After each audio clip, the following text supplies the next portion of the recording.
I'm sorry, Court. We're going to be reconvening at 1:15. 1:15.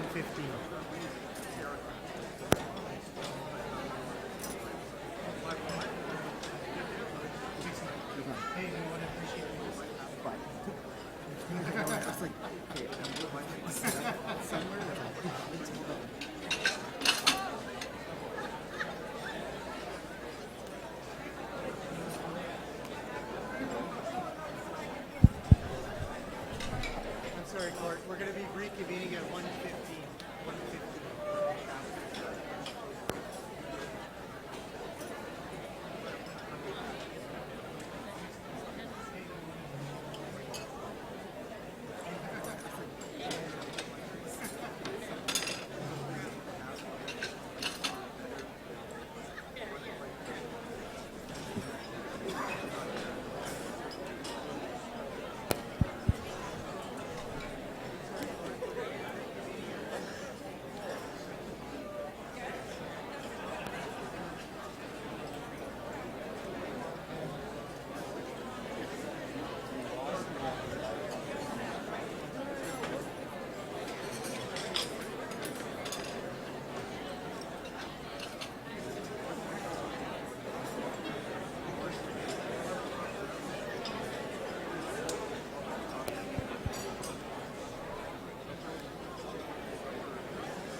No, with permission of the president. Good to see you. You're doing a great job. Yeah, nothing big on it.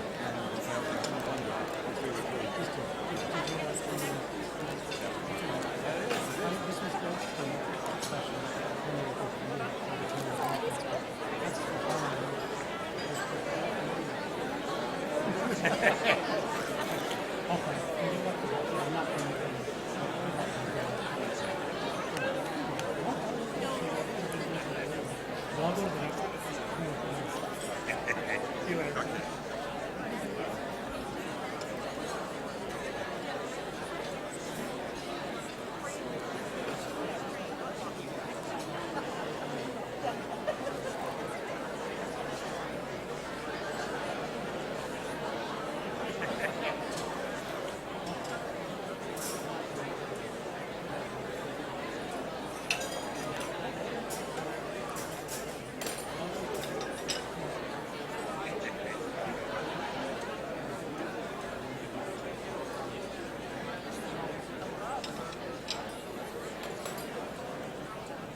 Welcome back, everyone.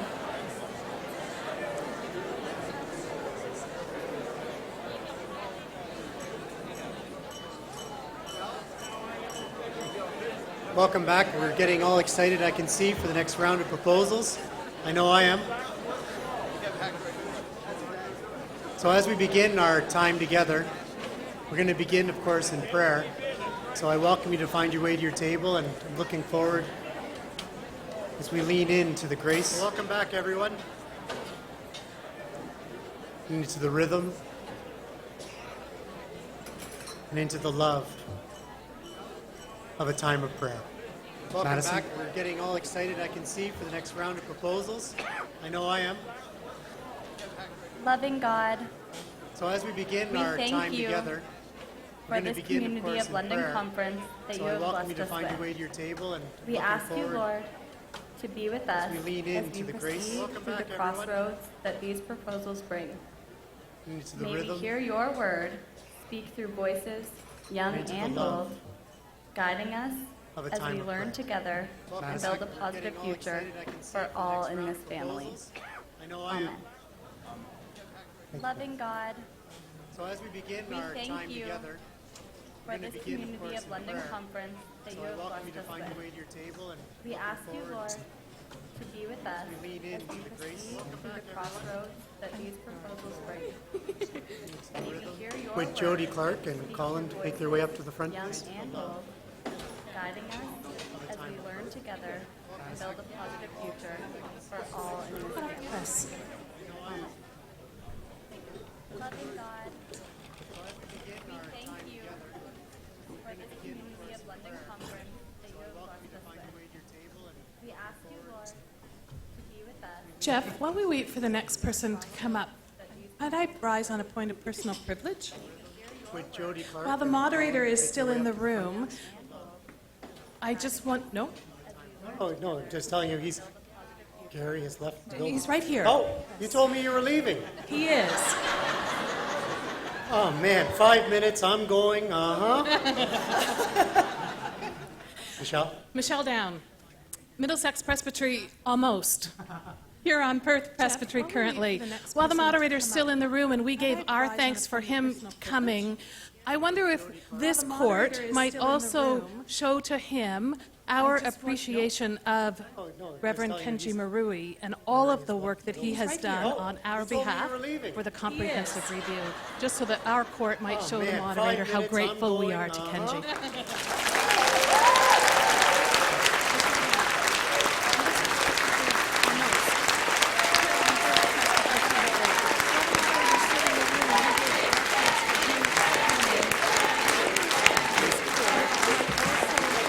Our appreciation of Reverend Kenji Marui and all of the work that he has done on our behalf for the comprehensive review, just so that our court might show the moderator how grateful we are to Kenji.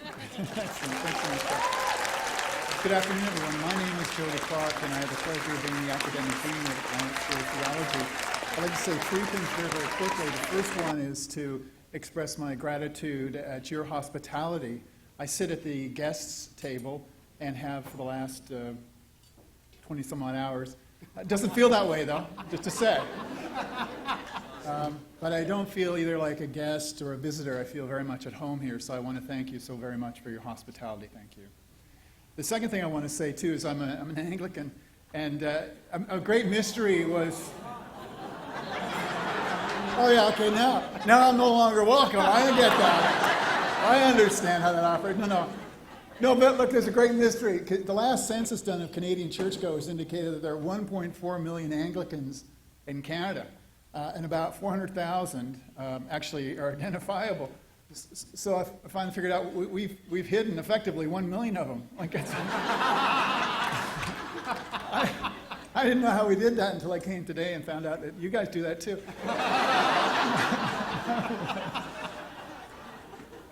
But that's actually not why I'm here. On May 2nd, we had the convocation at St. Andrew, AST's convocation at St. Andrew's United Church, a very historic and a substantial church in Maritime Conference in Halifax. And we convocated a number of people in absentia because they're doing ministry elsewhere in Canada because of our summer distance program. One of those people is here today, and I have the honor and privilege of giving him his diploma or certificate and a little alumni package. Colin Schneider, would you like to come forward? Colin.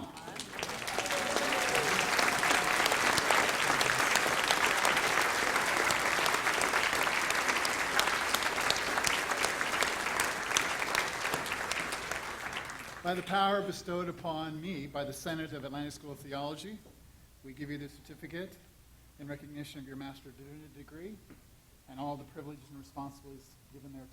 Congratulations.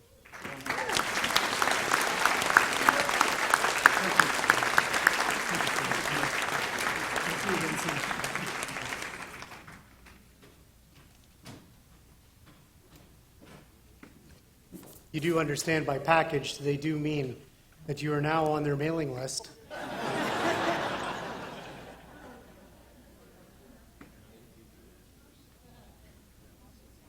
Carolyn? President Jeff, I am prepared to move the close of nominations for both President-elect and General Council Commissioners. When we moved this last year for our General Council Commissioners, some individuals' names were missing.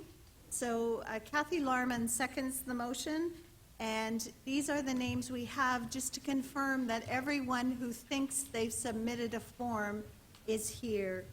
On the order of ministry and designated lay minister ballot, Mary Dillon, James Evans, James Hatt, Adam Kilner, Sheila McGregor, Paul Rohde, Arlene Ruggles, and David Williamson.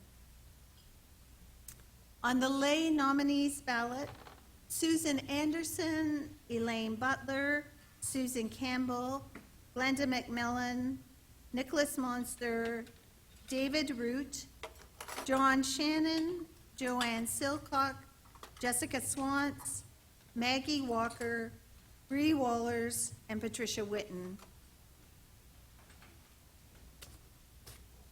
Does that sound right to everyone? Any second thoughts? Is that everyone's name? Perfect, because we don't want to happen what happened last year. So it's been moved and seconded. Any discussion? All those in favor?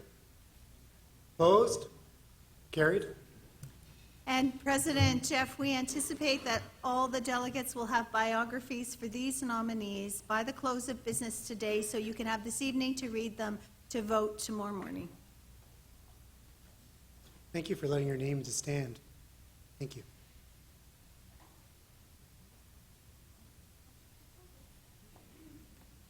Back to my favorite time. Bill?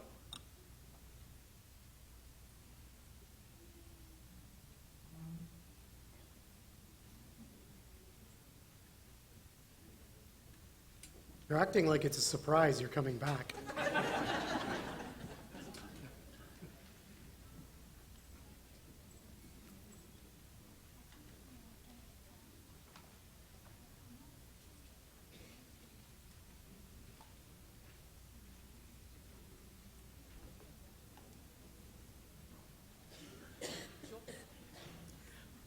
Hi, friends. We are continuing with Proposal 44. That's the proposal titled Fairfield. We were dealing with that before at the conclusion of the last proposal session.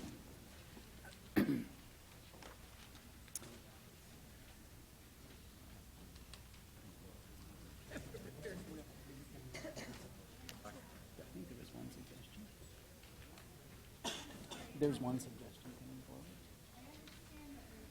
There was a suggestion coming forward for wording of this proposal. Do you remember who you were? Microphone number 1. Elise Feltrin here on Perth Presbytery. What I was hearing earlier was that there was concern about the request of yesterday being acknowledged and reflected perhaps in this, and I'm wondering if there's some way that that could happen. Not changing what the recommendations are, but just acknowledging that we received that request. Thank you very much. I believe that's going to happen as we speak. Microphone number 1 and then number 2. Jim Evans, Elgin Presbytery. Yes, in light of the request that was made yesterday, changing proposal number 44 to begin with this statement following its executive, in response to the request of Chief Peters for the return of Fairfield in the welcome to the 91st annual meeting for the return of Fairfield. And then continue with points 1, 2, 3, and 4.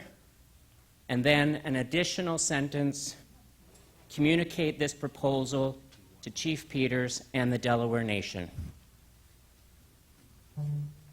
Is the court warm or cool to that? If you could indicate with your card, please. I only see warm, overwhelmingly. So those words, as we're working with the proposal, those words are now included. We understand that they're now included as part of Proposal 44. Microphone number 2.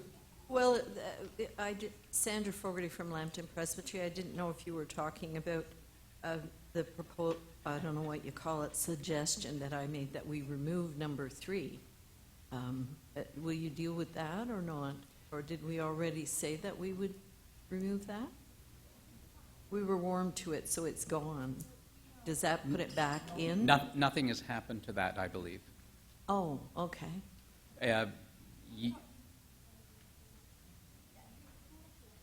Okay,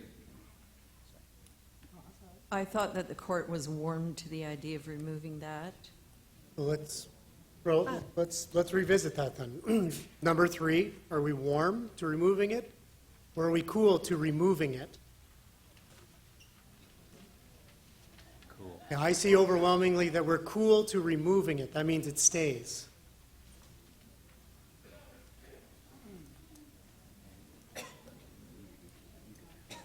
Are we ready to begin parliamentary procedure then? Are we warm to that idea? Okay. Phil? Then I would move that London, and Kathy Larman would second, that London Conference agree with proposal number 44.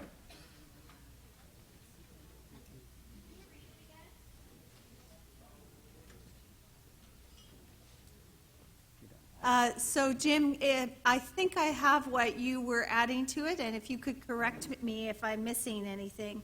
So it would read, London Conference proposes that its executive, in response to the request of Chief Peters of the Delaware Nation for the return of Fairfield in the welcome to the 91st annual meeting, ... the rest would follow as you have. Is that correct, Jim? And also,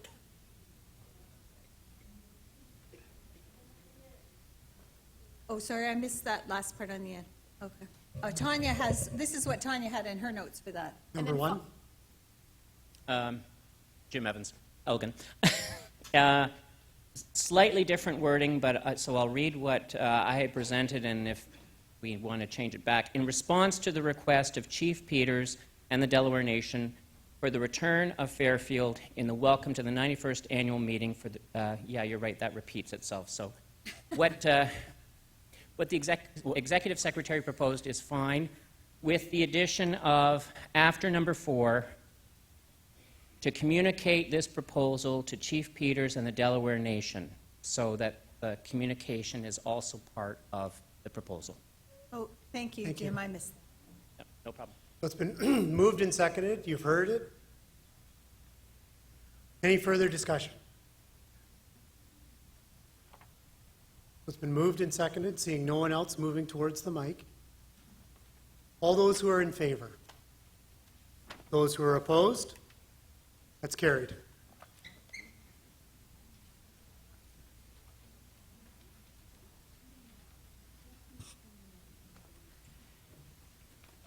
Circulated yesterday would have been a new proposal number 3. That will have been circulated to your tables. Unless you're at this table. So could we get some up here?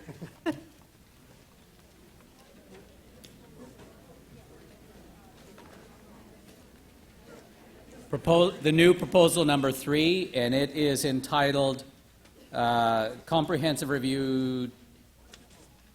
No, that's wrong, sorry.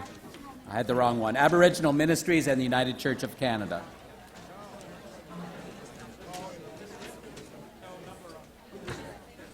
Could you please indicate if you do not have number 3 in your hand?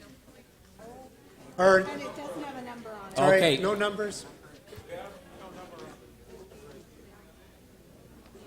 What you are looking for, it does not actually have a number on it. Mine does, yours does not. The title is Aboriginal Ministries and the United Church of Canada. Does everyone have that in front of them? Comes from Essex. United Church. Originating body, Essex United Church. So this is a proposal that proposes the General Council, pending approval of the recommendations for Aboriginal ministries, recommendation number 2, point number 3, change the word apologies to commitment as made in the United Church of Canada document entitled The Apology to Aboriginal Peoples, 1986 and 2002.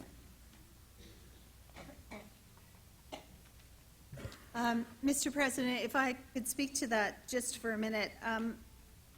I just want to flag for the court to help you. I think I understand completely the intent of Essex, and the reason you have a replacement is you got the incorrect version of this was forwarded to the conference office, not the one that had been dealt with at the presbytery, so that's why you have a replacement.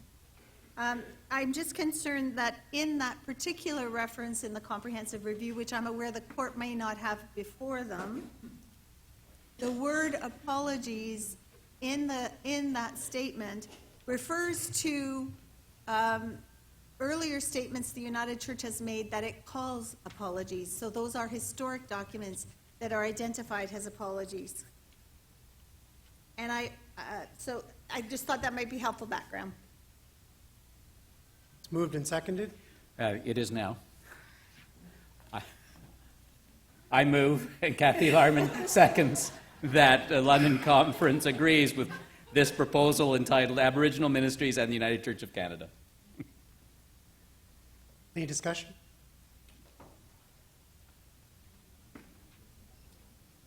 Microphone number 1. Kate Crawford from Huron Perth Presbytery. I would invite someone from the originating court to speak to this motion. It's a bit troubling to me as I read it, given my very limited understanding of our conversations with Native partners, but my sense that apologies have been in the past and continue to be an item of urgent importance for our Native brothers and sisters. In the recent Truth and Reconciliation document, which was just released to us, one of the recommendations being made there by Justice Marie Sinclair was that the Pope be invited to apologize. So that tells me that apologies continue to be something longed for and yearned for within the Native community. Can someone tell me why they are taking that word away or proposing to take that word away in this motion?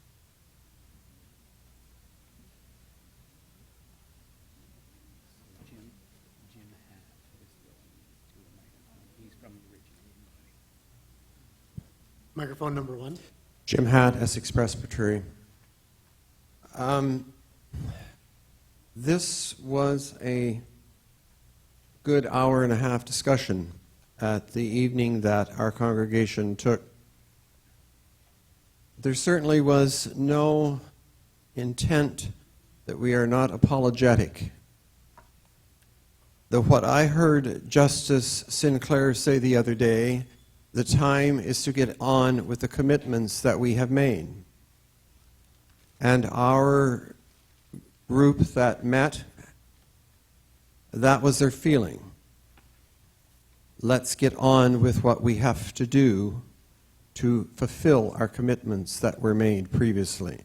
And so this motion they wanted brought forward, and it went through Presbytery and has come here now to London Conference. So I hope that explains somewhat the thinking of the group. It was not that we should not apologize. It was simply, let's get on with what we have to do. Thank you. Carolyn? I just as a process for the court, that was helpful, Jim, for us to hear, but we will not necessarily have someone from the originator of the proposal when we get to General Counsel. So I urge you to make sure that whatever you send forward is clear and says what you intend for it to say. Microphone number 2. Matthew Lindsay, Middlesex Presbytery. I was at the Truth and Reconciliation, and a lot of people had stated in their statements to everybody that they hate apologies. I'm speaking in favor, but with being able to add something to it.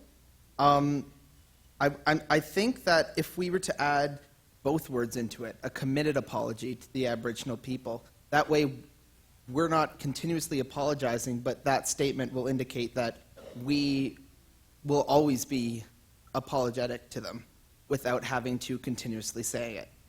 I appreciate your thoughtfulness on that. We can't change what's here in front of us. Microphone number 1. Kenji Marui, Middlesex Presbytery. I guess partly point of information that this proposal seeks to change wording from another document, so I could read out what that actual point in the original document is, so you can see what the change is. Recommendation 2.3 reads, the Comprehensive Review Task Group recommends that the important work of Indigenous justice and right relations continue, so the Church can continue to live out its apologies to Aboriginal peoples. I would speak against the proposal that this is one case where I do remember the conversation quite clearly, and it is with great care and deliberation that we chose to phrase the wording and use the word apologies an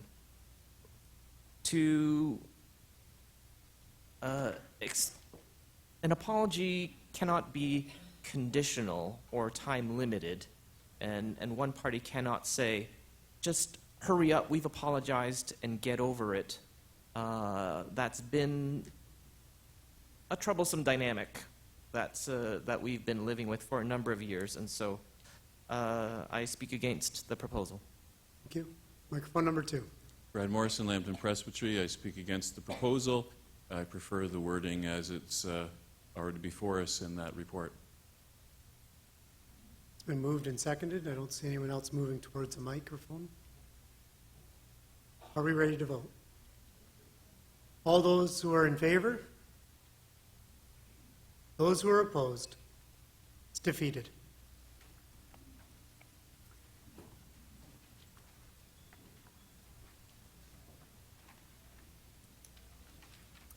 We would move, friends, to proposal number 4. It's found on page 8 of your proposal handbook. It's entitled Aboriginal Ministries and the United Church of Canada.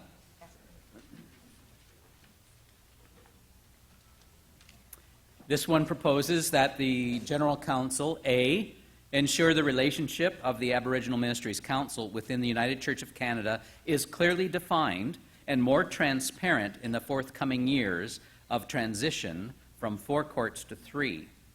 B, Aboriginal ministries be funded through regional councils where Aboriginal communities of faith exist. And C, the Aboriginal Ministries Council and its ministries be reviewed on a regular basis as we strive to walk in right relations.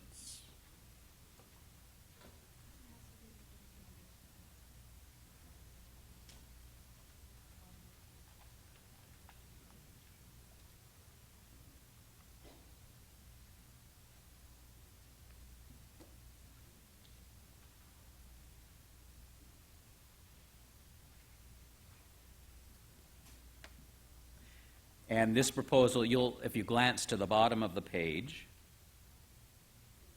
you'll see a recommendation that was added to this proposal, just to help with your understanding, that funding for Aboriginal ministries be administered through regional councils where Aboriginal communities of faith exist. Just drawing your attention to that added piece of work. So I would move, and Kathy Larman seconds, that London Conference agree with proposal number 4, with the recommendation attached by Essex. Microphone 2. Nancy Andrews, Lambton Presbytery. I would suggest that the word more transparent, the word more be removed and just be transparent, because I'm not sure like how transparent it was before or not. Just transparent seems to do the trick. Okay, thank you. We cannot change the wording of the existing proposal coming from another court, but further recommendations, once we deal with this motion, we're certainly in order. Microphone number 1. Point of clarification, and when we talk about the Aboriginal Ministries Council, is that another term for the All Native Circle? Or is that something different? No, that is a different term. So the Aboriginal Ministries Council functions out of the General Council office and incorporates all identified Aboriginal ministries across the church, both those in the All Native Circle and those within other conferences such as St. Clair inside our own.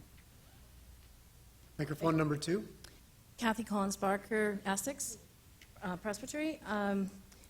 The question that Bev just raised was the concern that was raised at our church board, and this is why this has come before you, because there was some confusion as to around the relationship between the All Native Circle Conference as it exists and the Aboriginal Ministries Council. And one of the things that we found out and realized is that we do not hear a lot about the work about the Aboriginal Ministries Council from our National Church Office, and we wanted to have that made clear, and so that we can continue to support what is the pathway that we want to carry, which is to walk into right relationships. Thank you. Microphone number 1. Mary McIntosh here in Perth. I think that's great, the recommendation changing that to administrated, but as I am still interested, how is that going to be funded? Have we talked about that?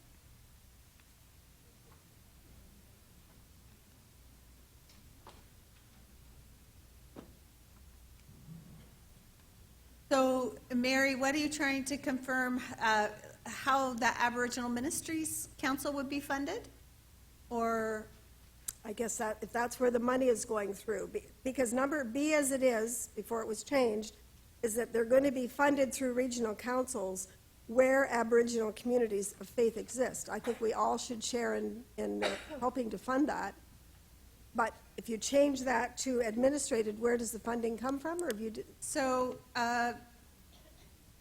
currently, all Aboriginal congregations are connected to a Presbyterian conference, and any support that is experienced directly by the congregation is managed through either that conference or through the All Native Circle in terms of what we call mission support grants.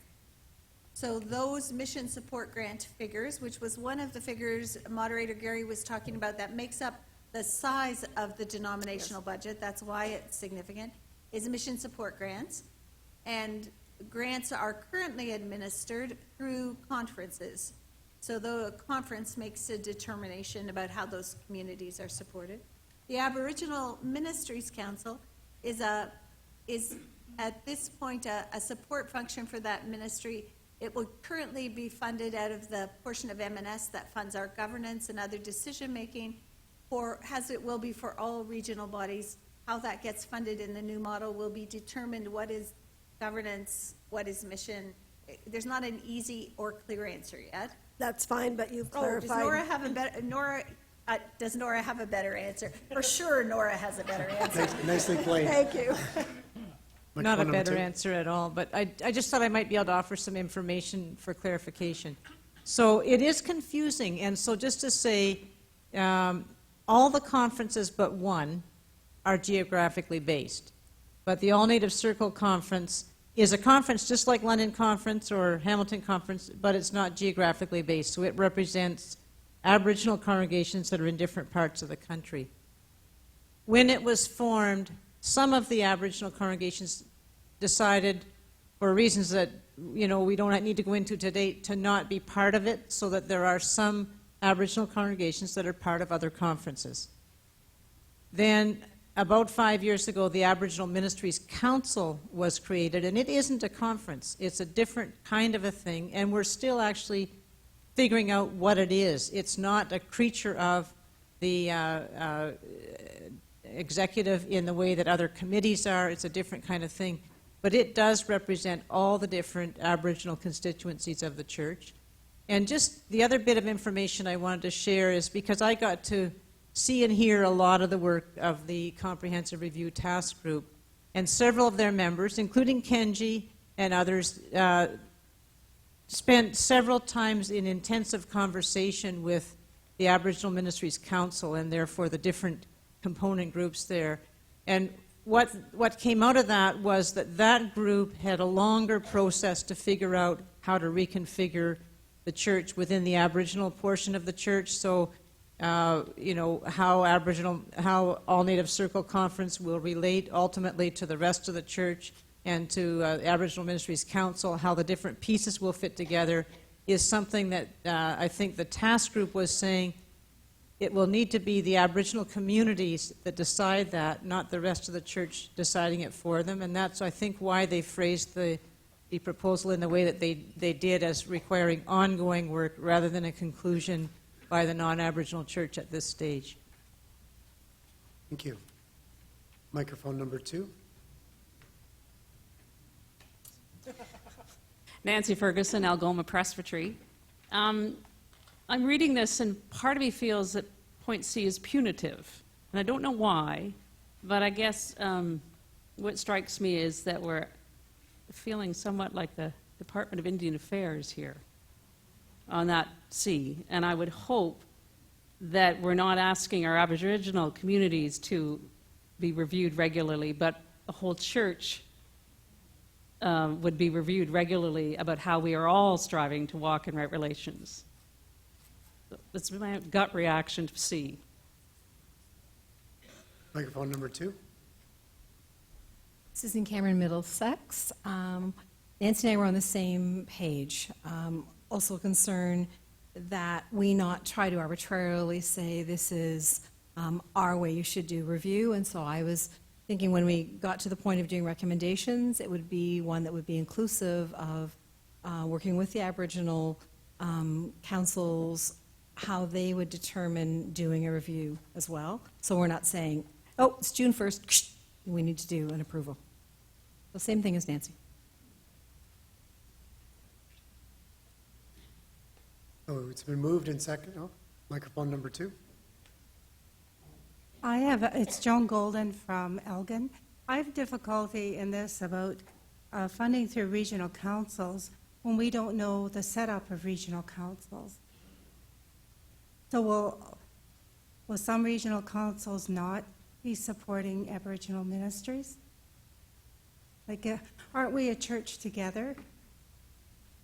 So for that reason, I'm not in favor of this, and other reasons, but primarily when we don't know what regional councils are going to look like, is it fair that some support and then some may not be supporting? So I'm saying against it. Thank you. People ready for the vote? It's been moved, seconded. All those who are in favor? Those who are opposed? It is defeated. Friends, we're going to move to Proposal 25 and 6, pages 30 and 31.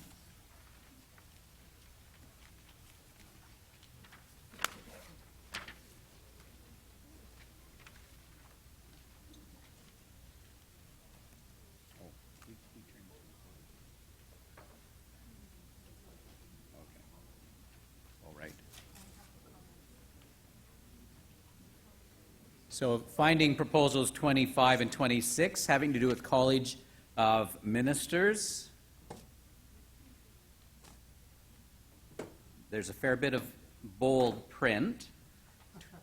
25 proposes that the General Council A ensure that all policies regarding ministry personnel oversight and discipline be applied equally across all regional councils and through the denominational or national council. B, ensure that effective leadership practices are applied consistently across all conferences and later regional councils. C, make mandatory membership in the College of Ministers for all active and retired ministers who provide services, as well as prospective candidates from within and outside the United Church of Canada. D, make the name of the college United Church College of Ministers, recognizing that in the future we may have members from outside Canada.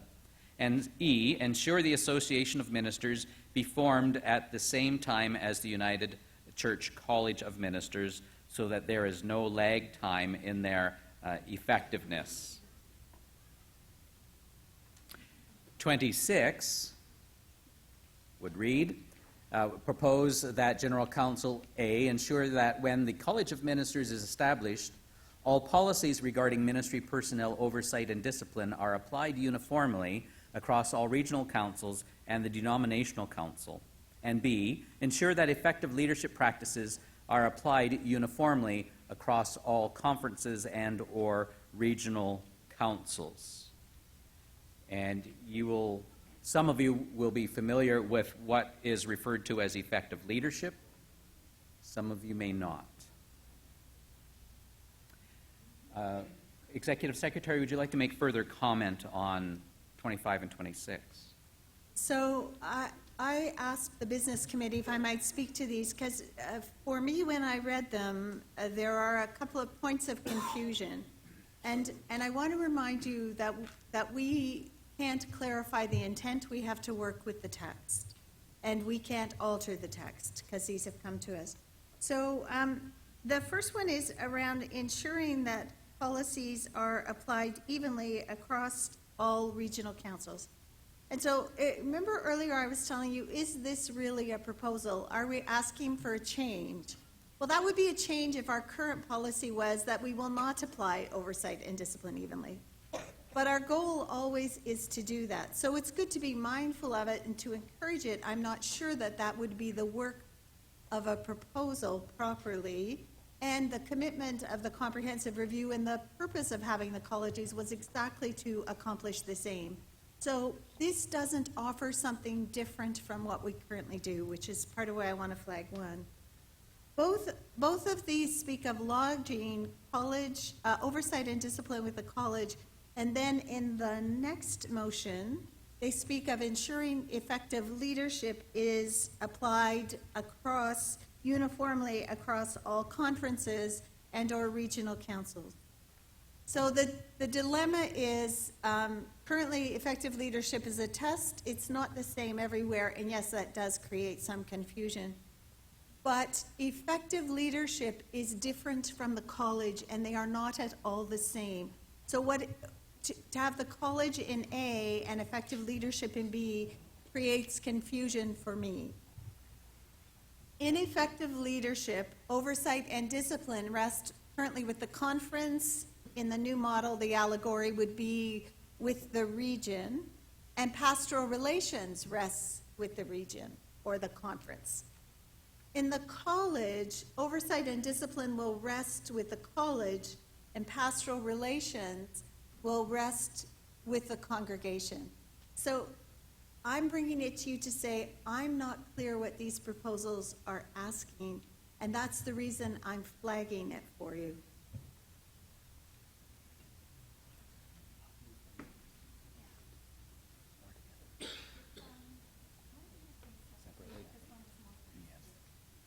So when it comes to proposal number 25, I will move.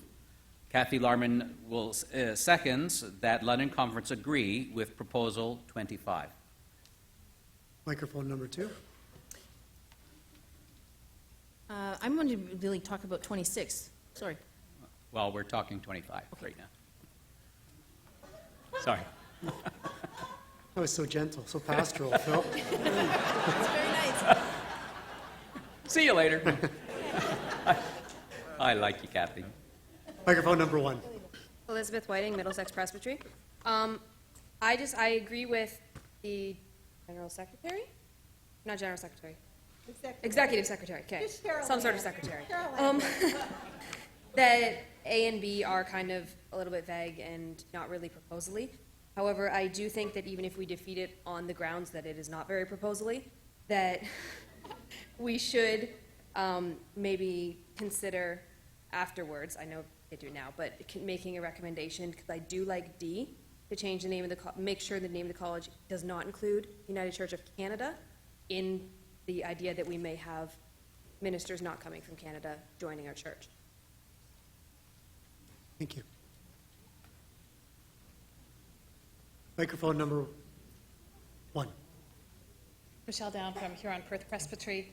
I'm speaking against this proposal in that how I read the comprehensive review direction is that it is encouraging creativity at the local level.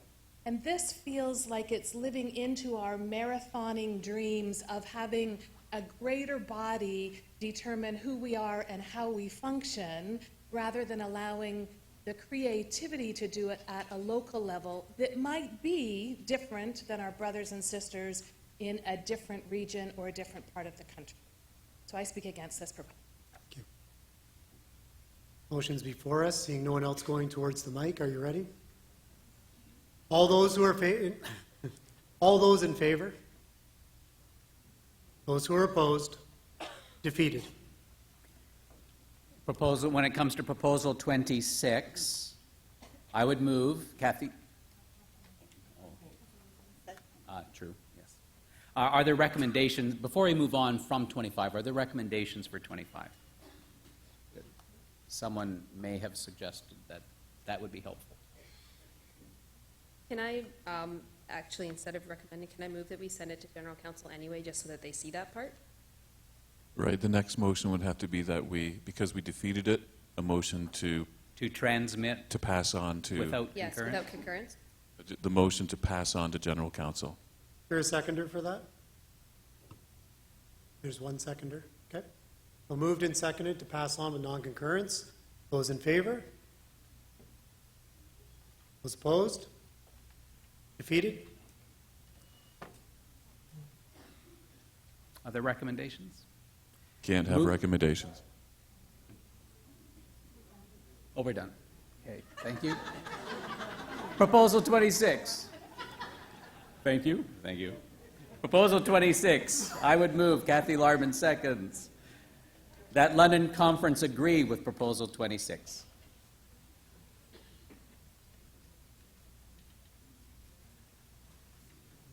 Yep. Microphone number 2. Hi, I'm Kathy Collins Barker from Essex. Having just defeated number 25, this is redundant to present again. Well, then let's make it really question. All those in favor? Those opposed? Defeated? Overwhelmingly. Proposal 34 is next.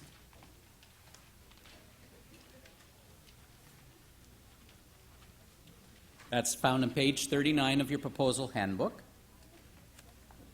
Proposal 34 is entitled Require More Time. And it proposes that General Council ensure that more time is given to discern what the changes will mean to Kamloops United Church, and that the United Church as a whole, in order to make an informed decision. This would include a continued unpacking of the information from the comprehensive review document.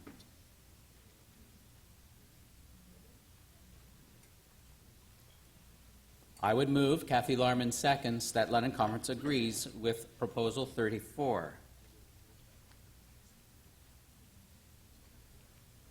Microphone number 2. Jim Breen from Lambton Presbytery. When we first debated and discussed this in Lambton Presbytery, part of the group were going, oh my goodness, we don't have time, we got to get going, we got to get stuff done. However, one of the dangers, and I think that this concern coming from an official board of a pastoral charge raises for us, those of us here are trying to make head nor tail out of the comprehensive review. Can you imagine what congregations across the country are trying to do? And the danger is if we plow ahead too quickly and we get things passed even at General Council and then we send out remits. It has happened in the past that we have this incredible new system We send it to remits, and everything gets turned down. And then where are we? So while I understand the pressure to not want to take too much time, I think the intent of this has a lot of wisdom, that there needs to be consultation and unpacking. Now, I'm not suggesting that making all these changes isn't going to take a while. We all know it's going to. But I think there's some wisdom here, and I would not want us to quickly dismiss this, because I think this is a reality going on in most of our pastoral charges. Thank you. Thank you. Number 1. Jessica Swans, Oxford Presbytery. I am speaking against this motion because of the vagueness of needing more time. What exactly is more time? Is that 10 years from now? Is that however many more years? My fear is that we will stay in discussion and not move forward with some of the decisions that need to be made. Thank you. Microphone number 2. Joel Wynn, Lambton Presbytery, Kamlaki United Church. Helped to articulate this, I hope. Yes, there is we had some time being nebulous at the Presbytery meeting. I think the intent of the proposal was not to put a roadblock on the process of the comprehensive review. That was not the intention, is not the intention to do that. We understand the need for change in that. What the concern was, we needed some more instruction. We needed some more education. We needed some more breakdown of the comprehensive review itself, because we were having trouble understanding the details and meanings and the foundation of that. That's what we're asking. And if that takes a little more time, then that's what we're asking. That's all. And in the wisdom of this court and across the United Church itself, if you folks have ways of putting on workshops, continued workshops, are helping us to understand and discern what it is you're asking us to do, that would be great. That's all. Thank you. Microphone number 2. Joyce Payne, Middlesex Presbytery, and one of the delegates to General Council this year. I would hope, excuse me, that everyone in the court would be praying with us from this day on, if you haven't already been, as we discern where Jesus is calling us to be. We all want more time, and we've been very good in our denomination at taking more time. But the time is now, and Jesus is calling us to a new way of being in the world. As a delegate, and I'm sure every other person at General Council this year will be in deep prayer, deep discernment. We are all members of congregations who really don't know what tomorrow looks like. Pray with us, stand with us, support us, and we will do the very best job we can to bring forth the best possible direction where Jesus wants us to be. Thank you. Number 1. Kenji Marui, Middlesex Presbytery. I understand and I appreciate the motivation behind this proposal. I am speaking against it only because there is no guarantee that the actions that come out of General Council will be the comprehensive review task group's recommendations as they are. The process as it is the sessional committee that will be taking in all the proposals from all across the country, the recommendations of the task group, and forming that into a different, what will most likely be a different package of work than what is in the 38 pages or whatever it was in the United in God's Work report. So I guess the call to action is to start paying attention now to the work that is before the General Council, because my hope is that what comes out of General Council looks a lot like what the task group has put forward, but again, it's going to be enhanced, reworked, changed, perhaps radically, perhaps not, but helping to understand this task group's work is the beginning point, and there's no guarantee that what we will actually be having to vote on as congregations and presbyteries will be that report itself. Thank you. Moved and seconded. Seeing no one else going to the mic. You ready? All those who are in favor? Those who are opposed? Defeated.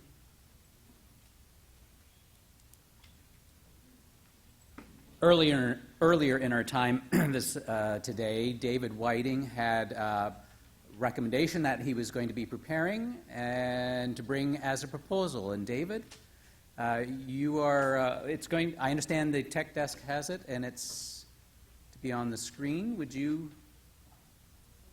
Are you ready to, okay. So there it is before you. David, just be ready in case. I can't read it. Take a moment to read it. David, could you read it to the... I can't. David, could you please read it to the court? Because Phil, with sideways glance here, can't do that. Hi, it's Dave Whiting, Middlesex Presbytery. Okay, now I can't read it either. I can read it. I have it in front of me. The London Conference proposes that General Council 42 ensure that the model for determining the composition of the proposed regional and denominational councils be adjusted as necessary to follow the principle of balanced representation of each of two groups. 1, members of the order of ministry and designated lay ministers. 2, lay members other than designated lay ministers. The rest is background. And I would move, and Kathy Larman would second, that London Conference agrees with this proposal. Further discussion?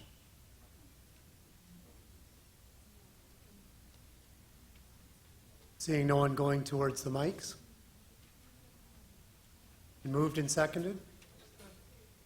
All those who are in favor? Those who are opposed? It is carried.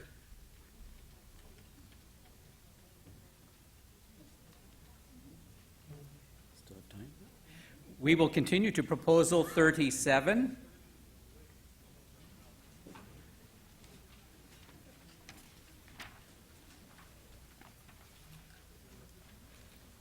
By the way, I think we finished all the proposals having to do with the comprehensive review. Woo! Actually, that's true, but not sort of. Killjoy. It's true. I'm sorry. That's what you pay me for. Proposal number 24 speaks to one order of ministry. It makes reference to one order, has its listed in the Comprehensive Review Task Group report, but the one order decision is separate, and that's why we've been encouraging people to take a look at the one order document. We've been flashing up the link to it because I know not everyone has read it before we had that conversation. So I want to assure people we haven't forgotten Proposal 24. It just isn't particular to exactly how the Comprehensive Review is recommending organizing the church, even though that's in the title. Point of personal privilege. Microphone number 1. Mary Ann Silverthorne, Oxford Presbytery. I'm just wondering if the previous motion that we passed, or the proposal to send forward, is going to be printed for us and distributed to the table so we have an accurate record of the wording. Thank you. The answer was yes, we can do that. And by we, So we're Proposal 37, which is found on page 42, and it proposes that the General Council change the existing policy of the United Church of Canada so that an individual who does not have a provisional call or settlement placement may be commissioned or ordained. I would move it, Kathy Larman seconds, that London Conference agrees with Proposal 37, entitled Ordination and Commissioning.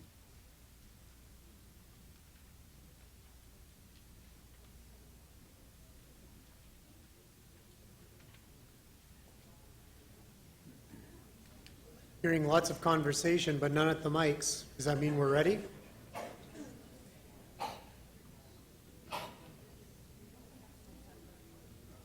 Are you ready for the question? You're making it tough for me to know what it is you want.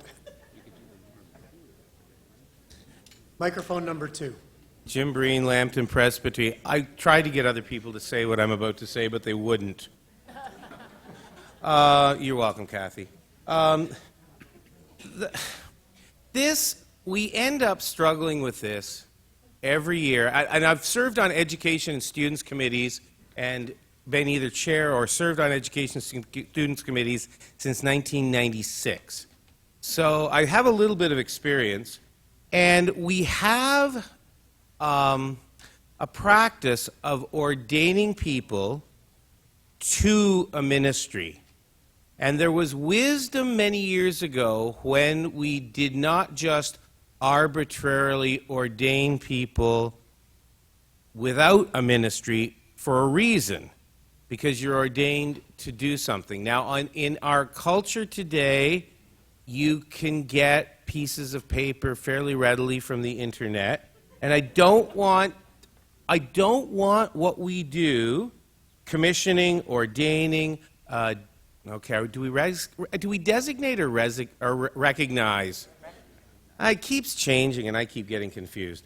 But whatever we do, it's always done to a particular ministry, and I think that is a really important practice. Some have been. There is an exception in the manual for ordaining to even further study, but you're always commissioning, ordaining, or recognizing to something. And to isolate that from the ministry, I think there will be a lot of unintended consequences down the road. Yes, it gets very difficult as people are approaching the time they would like to complete everything and they don't find positions. But I believe, in my experience, the church works very, very diligently to make that happen. But the unintended consequences, I think, are cheapening, ultimately, the meaning of what we do. And the biblical record is always clear. There was a ministry, you found people that matched that, they were trained, equipped, and then commissioned as deacons or ordained to something. And I think that this is actually important. Thank you. Can I remind the speakers if they're for or against? I gathered. Microphone number 1. Kate Crawford from Huron, Perth.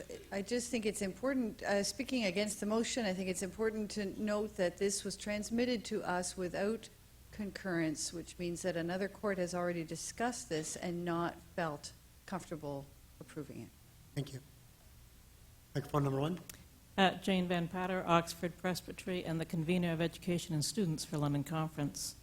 I speak very much against this. We work very hard to ensure that all those who are ordained, commissioned, designated are well trained and equipped to go out into ministries. And they've done that for a reason. And we hope that when they go, they are going to somewhere where we can celebrate those ministries. And when I introduce them to the court, I am talking about they are candidates from wherever, and they are being commissioned to. They are being ordained to. And we name the place for a reason. I would vote against this. Been moved and seconded. No one else at the mics. Are we ready? All those who are in favor? Those who are opposed? It is defeated. We're now at 2:15, so we'll be leaving this time of proposals and moving into our time for the president-elect candidates to speak. Thank you for such great work.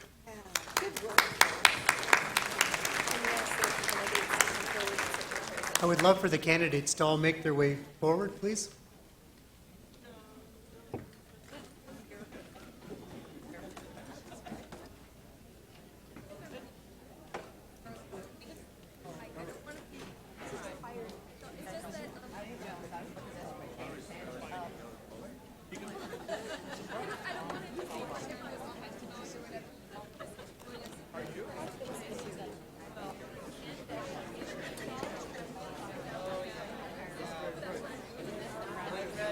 We need the president-elects to make their way forward to these seats in front of me, please.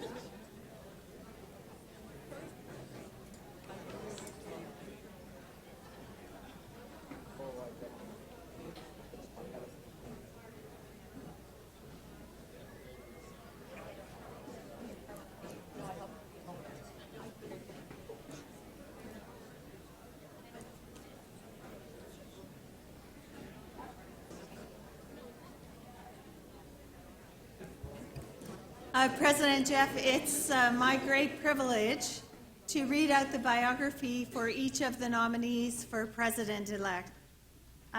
Yesterday, at the conclusion of one of the musical selections, Mark said, God is good, and gave thanks to God, and we've really been blessed. We have 3 candidates who have put their names forward, and we would be privileged to have any of the 3 as our president. So let me start reading in alphabetical order with our first candidate, who will then speak to us, then our second, and then our third. So the first candidate is Reverend Mark Marshall, Thamesford Pastoral Charge, Oxford Presbytery. In terms of experience, church service record, as a minister, Mark has served at Thamesford Pastoral Charge. From 2006 to 2011, he was student minister 3/4 time. From 2011 to the present, he's been an ordained minister full-time. His presbytery conference bodies served. Mark has served at Children at Conference Leadership, Conference Executive, Oxford Presbytery Possibilities Fund Chair, Oxford Presbytery Executive, Oxford Presbytery Administration and Finance Committee, Oxford Presbytery Creativity Team, London Conference Players. Special interests in church service, visioning and building dynamic congregation, worship, music, creativity, and promoting regional partnership, living out the exciting changes coming to the church, and promoting the fulfillment of the recommendations of the Truth and Reconciliation Commission. Mr. President, I present to you and to London Conference nominee Reverend Mark Marshall.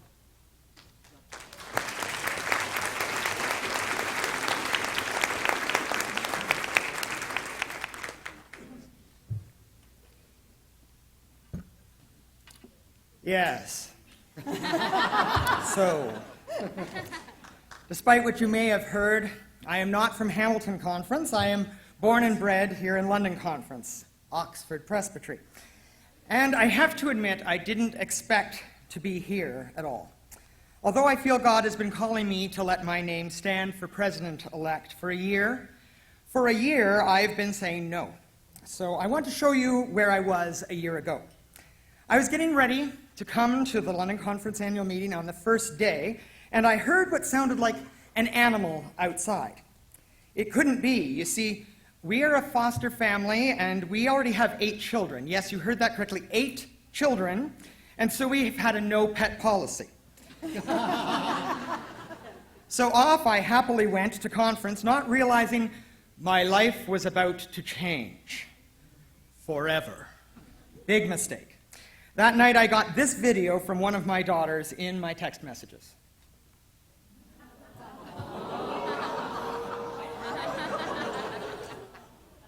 If you couldn't quite tell what that was, it was a cat. A tiger might have been better.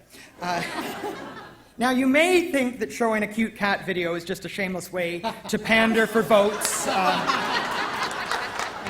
But what I'm about to say will end all of that. I hate cats.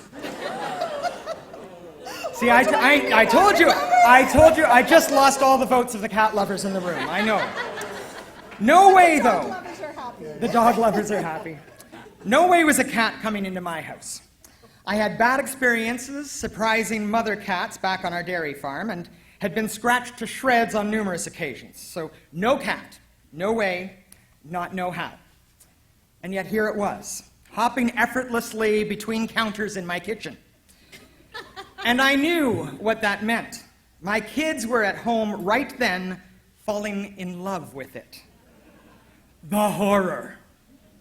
Some things could change, but not this. There was no way I was going to allow my progeny to perpetrate such a pernicious possibility as a pet.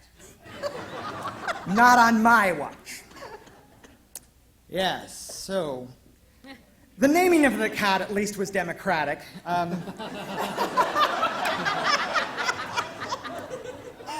We put all the names on lists and we voted them, removing those with the lowest votes, like naming the next leader of a political party. We ended up on the name Torah. Yes, we named our cat, after the collection of the first 5 books of the Bible, the Law. So by now you're probably wondering why I'm telling you all about the pet cat I didn't even want in the first place. Well, I'm wondering if any of you have heard of something called the Comprehensive Review. Good, you've heard of it. The Comprehensive Review has come calling at the door, and it has caused some to hear its voice with fear and trepidation. Others have chosen to ignore it. Surely it just can't be. Others say, no way, not no how. But when it comes bounding through our present church courts towards GC 42, it becomes increasingly hard to ignore. We may protest its coming at all. We may even protest its staying. We can even vote on different names for the proposed courts. But it's coming and it's staying nonetheless. And it will be our children and our youth, ready to embrace and love the new version of family that we will become, who will help us to learn to love the changes too. You see, I moved from fear of cats to tolerance, from tolerance to acceptance, from acceptance to embracing, and dare I say, from embracing to love.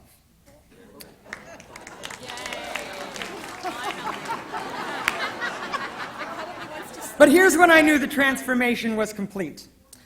Torah didn't return home on Easter Sunday of this year, and we were worried. Yes, even I was worried. At first, I just knew that if she didn't come home, we'd have to get another cat, and I'd just gotten used to this one. Then I realized it was more than that. Despite my protests, I'd actually grown quite fond of Torah myself. But what you need to know is why, after a year of nudgings to allow my name now to stand for president-elect, why I would add my small name to the list of giants I've so much admired in this conference. Why I changed my answer from no to yes. And that was the TRC. I was there in Ottawa this week with my wife, sitting in the only room left in the ballroom of the Delta as Justice Murray Sinclair released the Truth and Reconciliation Commission's report. I was there as an honorary witness for London Conference Executive, and I was there for my family. Our 2 youngest sons are of Aboriginal descent, and we were there for them as well.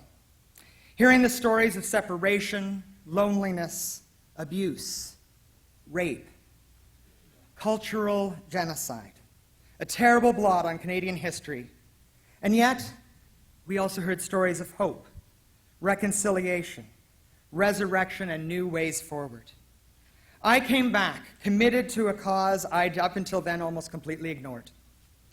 I firmly believe it will be up to the churches to help hold our government accountable and demand they take action on the recommendations of the TRC. And I'll do whatever I can to help make that happen. Again, my children are helping me in the way we should go. I'm passionate about the way we include our children and youth in the lives of our churches, meeting them where they are and letting them pull us forward with them. I'm excited by the brand new possibilities the Comprehensive Review is bringing to our church, and I will do all I can to help animate it in the lives of our church bodies. I'm passionate about right relations with our Indigenous brothers and sisters, and am willing to learn, because I need to learn, along with you, how to best honor our apologies, our commitment, and our resolve for change. This ties in with our conference and congregations becoming affirming, our UCW's support of impoverished children, and following the collective wisdom of this conference, which is so much greater than the sum of its parts. I'm humbled and honored to even be speaking to you for such a time as this. I don't have all the answers, but I stand willing to learn, to bring a vision of our future together, and to do so with joy, vitality, creativity, and the love of God, celebrating our new Torah to love the Lord our God with all our heart, with all our soul, with all our mind, and with all our strength, and to love our neighbor, all our neighbors, as ourselves. We can sing a new song together. Oh, and Torah. She came back a few days later, and this year when I return home from conference, it will likely to be to baby kittens. My kids have already named them Genesis, Exodus, Leviticus, Numbers, and Deuteronomy. Maybe Matthew, Mark, Luke, and John, but there is resurrection, there is new life, and a little child shall lead them.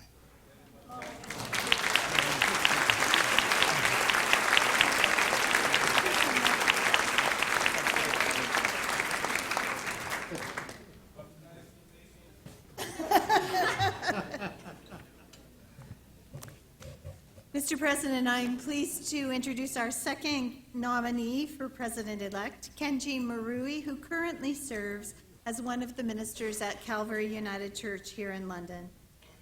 Prior to being there, he was the minister at Glencoe Appin Pastoral Charge, and previous to that at Arkona Ravenswood.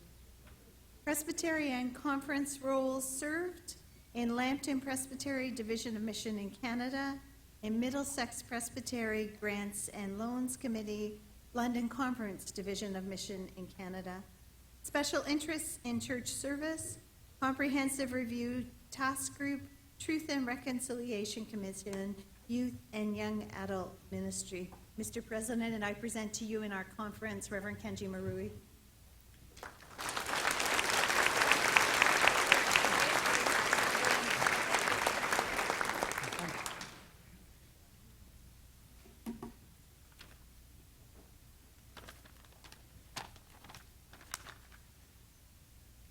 Mr. President, fellow nominees, members of the court, to live stream participants, hi kids, hi Shelley.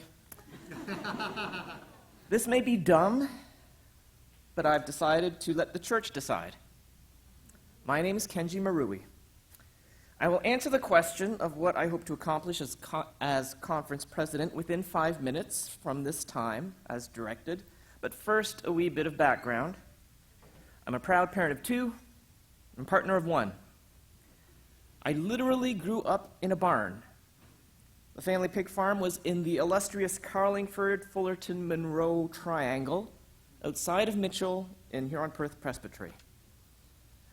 I'm a better basketball player than you might think. But truthfully, I'm probably not as good as I think. I am a proud patron of Canadian independent music. I'm a Myers-Briggs intuitive and perceiver. In true colors, I'm a green-orange. I know that I'm an Enneagram 5, but I don't know what that even means. I love Jesus, period. That's the punctuation there. I'm a Leo, and I like long walks down the middle of the fairway. I will answer the question that you may be thinking. Yes, I'm old enough to be president-elect of London Conference. You may be curious about what my secret is. Well, I don't know about you, but I find that time seems to slow to a crawl or even stand still in church meetings. I spend a lot of time in church meetings. I've been coming to London Conference annual meetings since I was a teenager. On to the pertinent question, what I would hope to accomplish. Ongoing engagement with the work of change that will come in the after effects of General Council, with the likelihood of Category 3 remits that require a majority of all pastoral charges and presbyteries, whether they actually vote or not, in order for such changes to be enacted. In all honesty, I am quite hopeful, quite optimistic about the comprehensive review work and the process thus far, and about what might happen in Corner Brook. What I'm worried about is what happens after, and I want to lend my experience and expertise, such as it is, to the next stages. I would hope to be active in the identified work of discussion and exploration of becoming an affirming conference, especially having witnessed such a process unfold officially in Maritime Conference at their annual meeting last weekend. I would hope to support and advance the identified work of discussion and exploration of what living into right relations with our Aboriginal neighbors, in particular with the Delaware Nation and the Fairfield Request, how that might unfold, to advocate and continue education about a just peace for Palestine-Israel and mining justice, among many other initiatives. Most of all, I would hope to share my love for London Conference and its Christian witness, to continue to be active and involved in the children, youth, and young adult ministries. Most important to what I would want to accomplish is I hope to remain married to the person I'm married to right now, and to stay deeply connected to my children's lives. Also, to stay gainfully and fruitfully engaged in ministry with Calvary United Church London, because those are the most important pieces to who I am, who I need to be, and that won't change. And for all of our worry and fretting about the chaos and the turmoil and the fear over changes to come, I remain convinced that there are important pieces of what the church is and what the church needs to be, and those won't change. God's vision remains before us and around us and within us. That much I know to be eternally true. I won't sing my concluding line, but maybe you'll hear the melody in your head. My eye is on the stopwatch, and I know it's time for me. 4 minutes, 52 seconds. Thank you.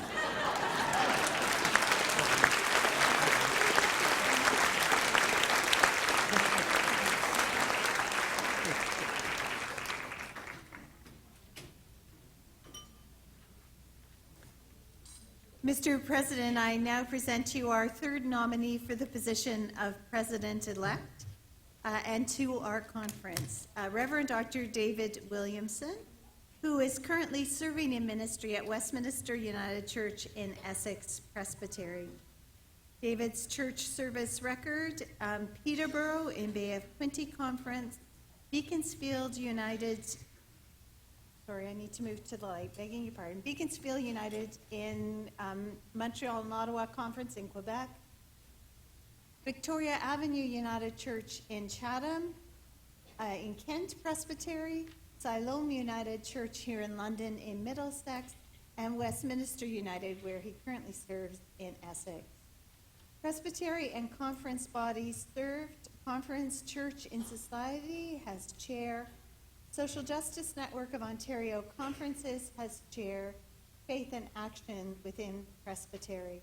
Special interest in church service, media,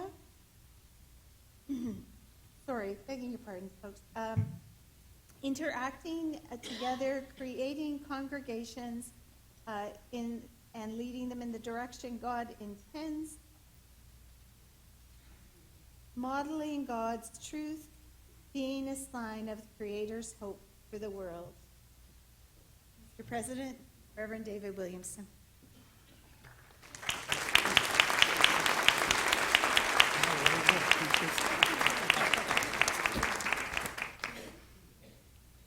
Hello. I don't really know what I'm doing here. I've been part of this conference for many, many years. I think almost 25 now, something like that.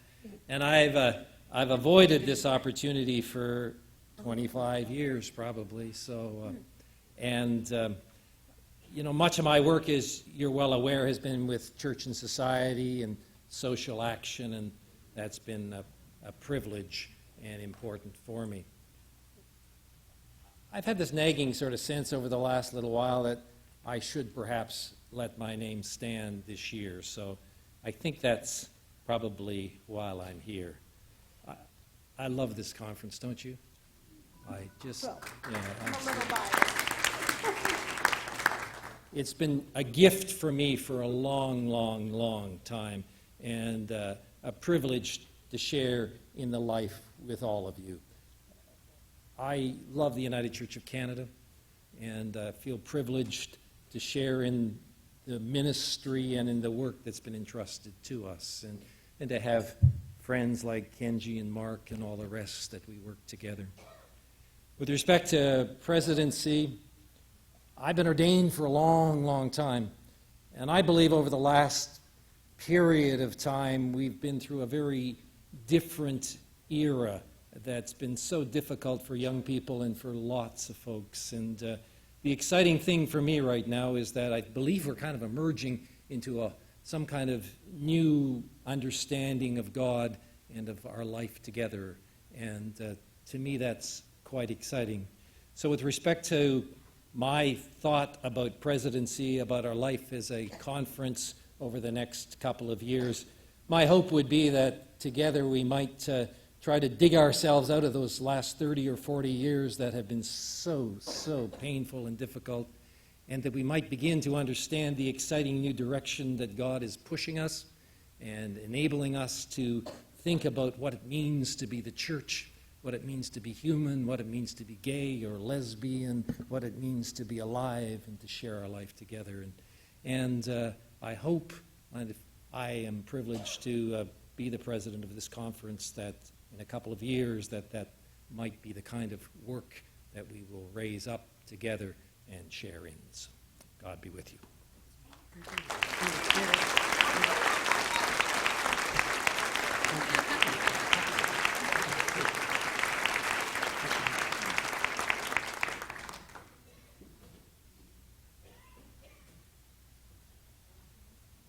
The tech team is preparing a slide with the names of the 3 candidates upon it, Mr. President, and the tellers will distribute ballots. The tellers ask that everyone please be seated at their table, and you cannot receive a ballot unless you're wearing your name tag, which is the visual cue that you're entitled to one. So if you could be at your tables, the tellers will very quickly be out, and the tech team is going to put up the names of the 3 nominees, and you will be asked to select one name on the ballot.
Please don't fold your ballot.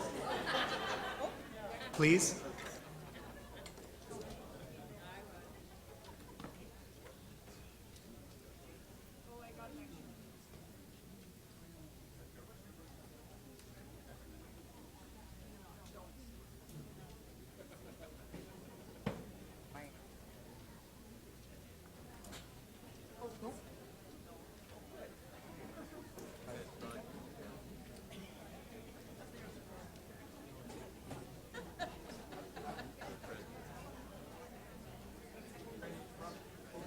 I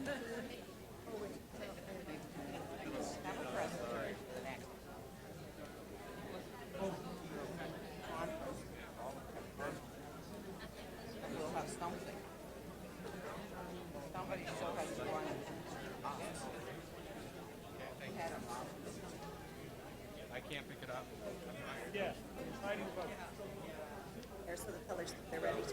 If you're ready, you can hold your ballot up in the air to be collected, please.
So friends, now that all the ballots have been collected, just want to let you know that Dr. Tom Reynolds is now in our house. We welcome you from Emmanuel College. Welcome, Tom. Good to see you.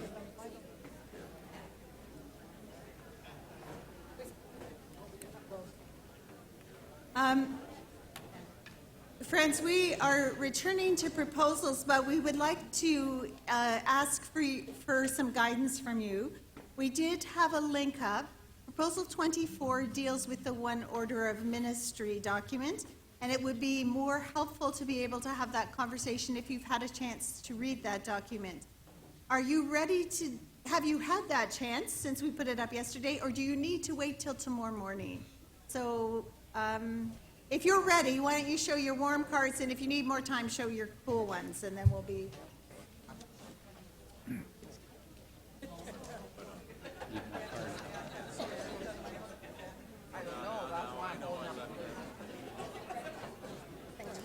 Okay, so it's very mixed. So we're going to do it first thing tomorrow morning. And we will ask the tech team to put back up the link so you can copy it down so you can access it.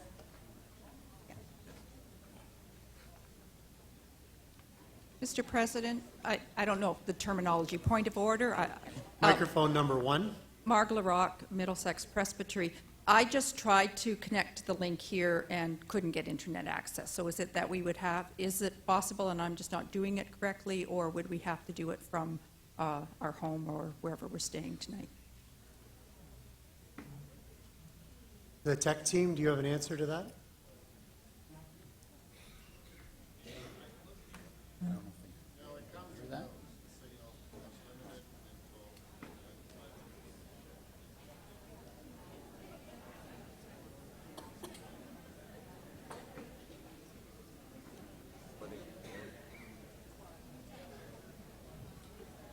We're checking into that right now.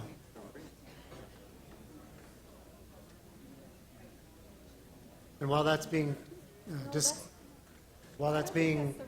I just wanted to say, Jeff, I'm connected. I'm Isaac Bundy from Middlesex Presbytery. I have Wi-Fi. I don't know if, yeah.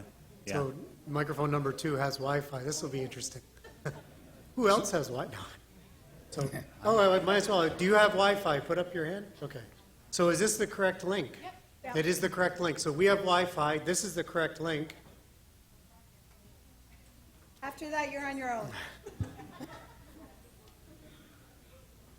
Microphone number 2. I was unsuccessful for a long time, Kathy Lyman from Kent, on the Hellenic North, but there's a Wi-Fi as well called Wi-Fi Loco, that's in London Conference. So that may be the thing is if people try to get on the Hellenic one, it is secure, but the loco one is open. Yeah, the LOCO, London Conference Wi-Fi, is the one you will want to be on. If you're trying to connect with the others, you may have difficulty.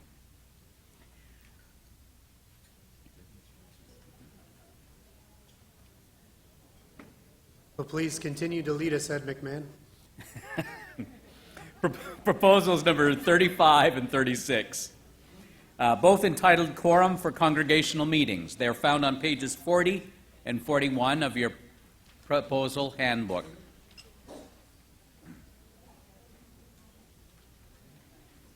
In bold print, 35 proposes that the General Council amend the manual, 2013 edition, Section B.5.5, quorum, minimum number of members present, as follows.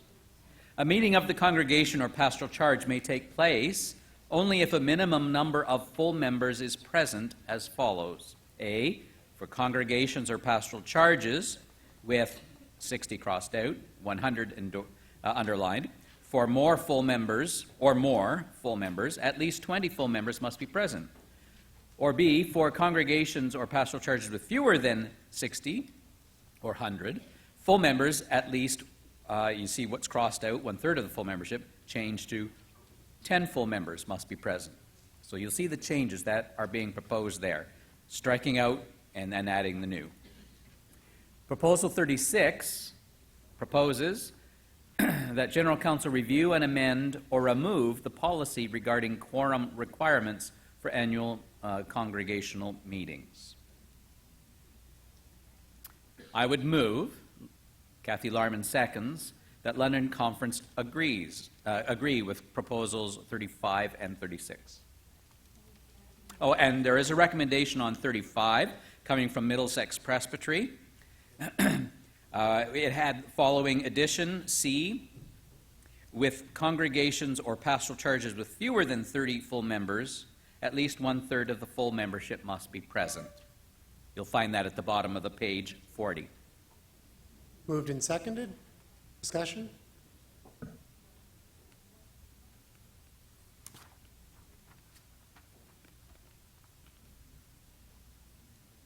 Microphone number 2. Claire Walker from Algoma. I'm concerned about the wording must be present because with modern technology, we can conduct meetings where people are present by telephone. Does this mean must be physically present or must be able to participate in the full meeting?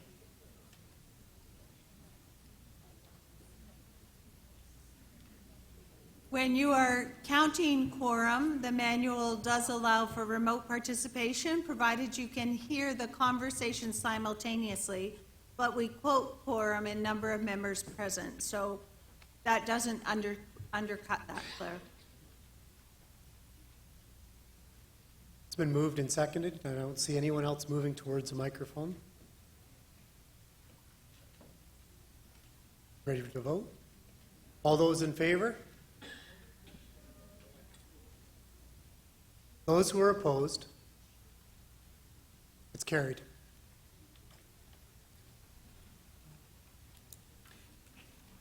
Proposal 38 is what we'll move on to next, Mr. President. And it is entitled Technology for Financial Assessments, page 43. This piece of work proposes that the General Council implement change using modern technology to communicate current financial statistics in a more timely manner and ensure each pastoral charge or community of faith be responsible to and for the maintenance and upkeep of its current financial position. I would move, Kathy Larman seconds, that London Conference agrees with Proposal 38. Microphone number 2. I have a question of clarification about the one order link that we were directed at, so I can wait until we're done then. Please. Seeing no one moving towards the mic that is of the motion that has been moved and seconded. Are you ready for the vote? All way to microphone 2.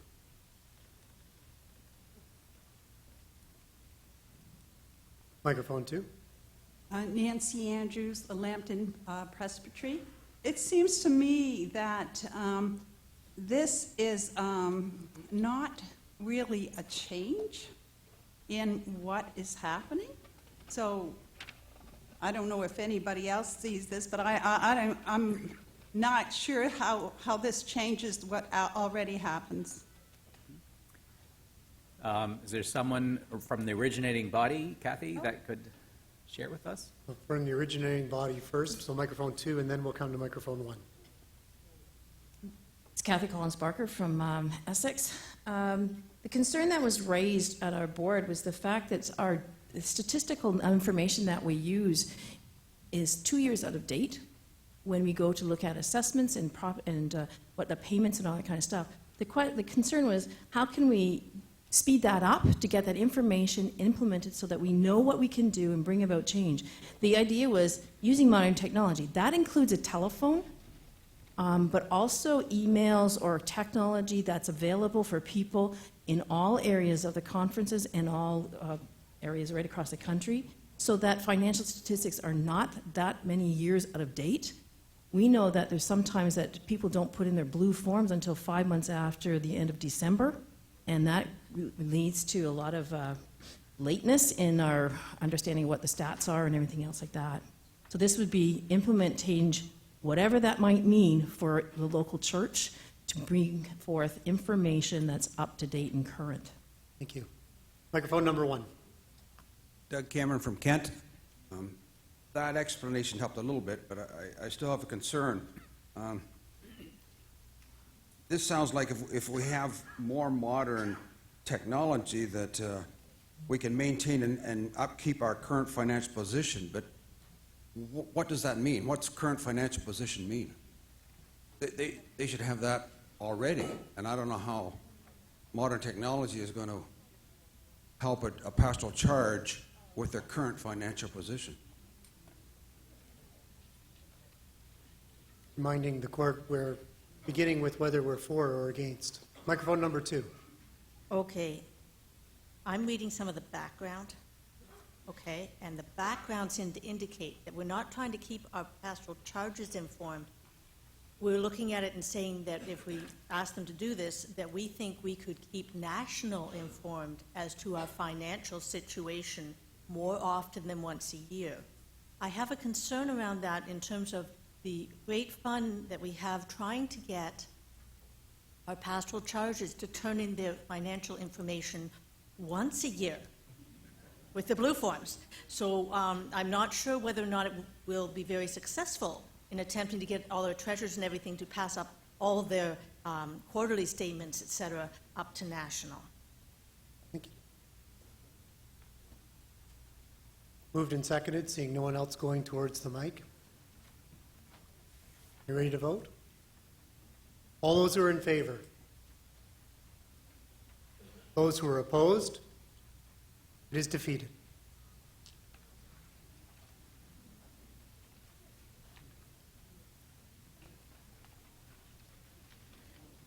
We'll be continuing on in the proposals. Thank you, Michelle. Microphone number 2. The link that has been projected on the One Order document is to the concept paper that was released in May of 2014. I'm wondering if that's the document you mean to be directing people to, or whether it would be more helpful for them to be reading the proposals that went to General Counsel in March of 2015. There's actually a new document up, and I think it's on the GC42 webpage. I wondered when that one just came up. Can you give us a minute, friends? Give us a minute. You move on to the next proposal. We'll come back to you with something clear about that. Proposal 39, which is entitled Unsettling Goods Campaign, page 44.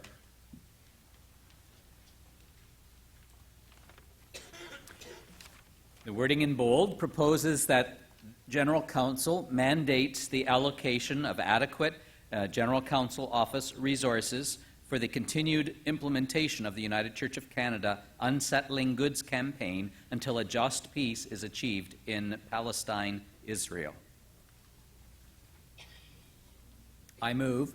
Kathy Larman seconds that London Conference agrees with Proposal 39. Discussion?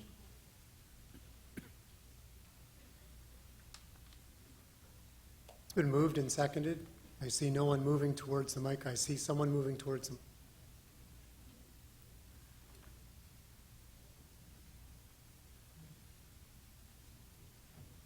Microphone number 1. I have a question about this proposal. Is this unsettling goods? Is that where we're saying that we should not buy goods from Israeli products that have been manufactured or produced in settled territories? That's what we're talking about? Yes. Okay. A few weeks ago, the Government of Canada listed the United Church of Canada along with another or several other organizations. Where do we stand on that issue?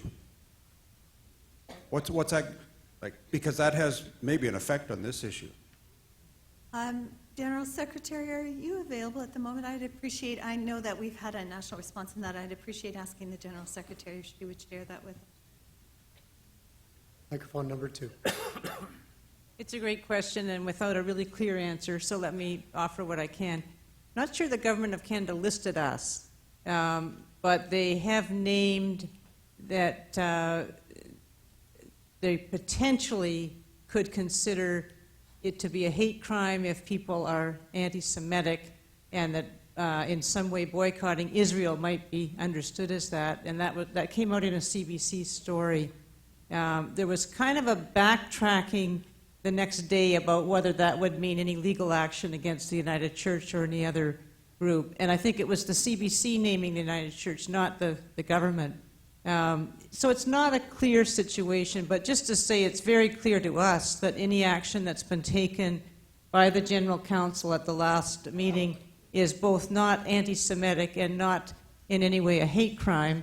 In fact, unsettling goods has to do with not purchasing products manufactured in settlements, and it's a way to get attention so people understand what the settlements are. They're a government policy in Israel.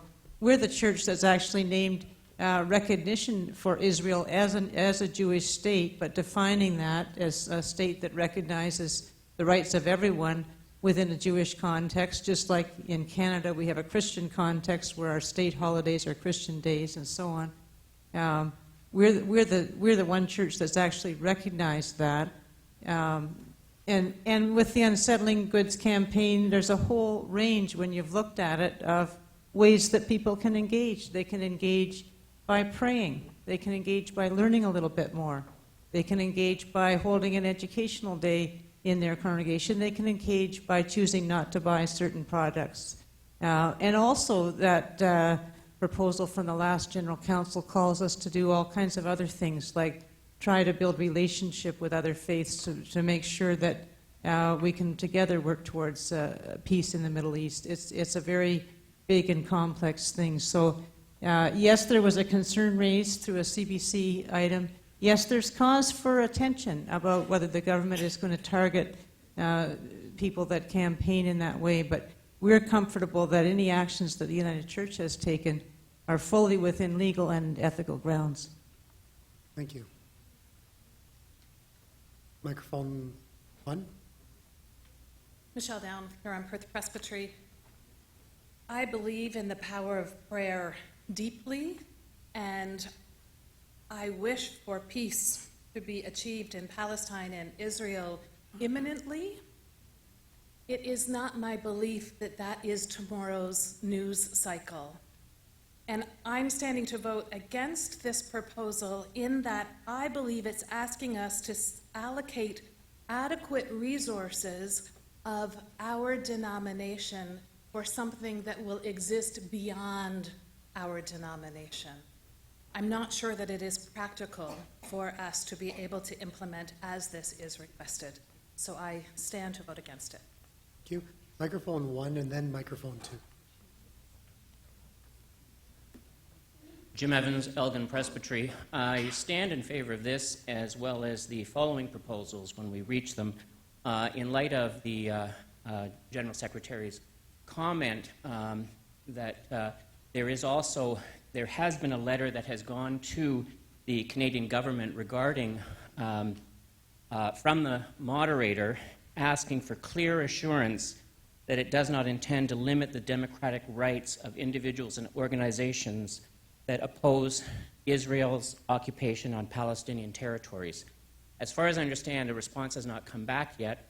I myself have contacted our local MP for an official response, and the only response I got back was that particular story was a CBC lie. So I urge our constituents to please contact your local government and get clear answers in light of our moderator going forward and asking for a clear response also. So I stand in support of this proposal and the following ones as well. Thank you. Microphone 2. Nancy Andrews, Lambton Presbytery. I would vote against this. I am very supportive of this campaign, the Unsettling Goods campaign, but I don't think we should be tying our hands by mandating it. I think we should be willing to go each forward, supporting it as we see fit at the time. Thank you. Microphone 1, you'll be our last speaker before break. Curtis Marwood from Kent Presbytery. The mandating of the action seems to me to express support for the continued program that is already in existence.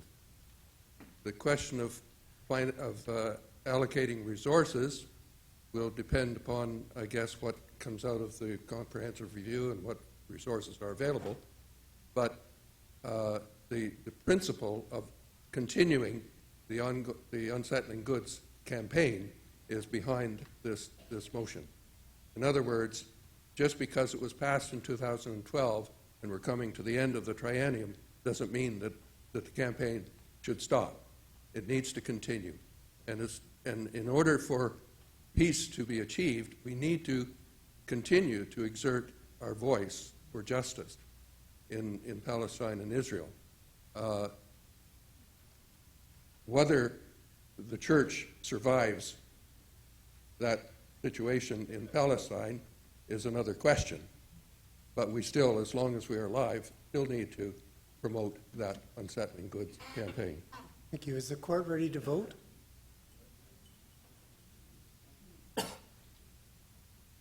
All those who are in favor?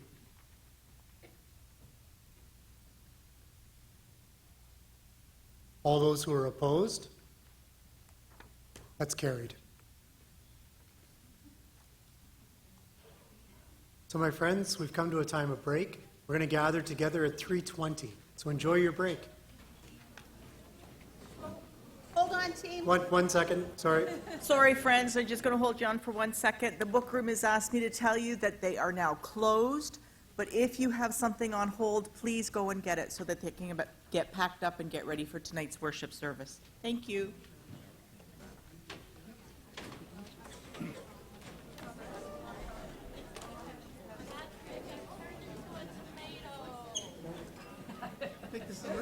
Yeah, it's kind of a band.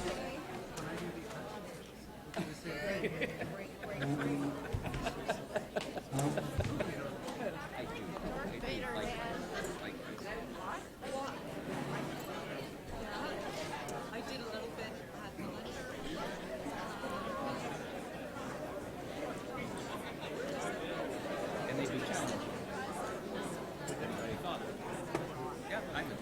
They challenged me last year. Let's do it. All of the proposals. Let's do it. We're going to do it. Are we going to do it? Are we going to do it? Let's do it.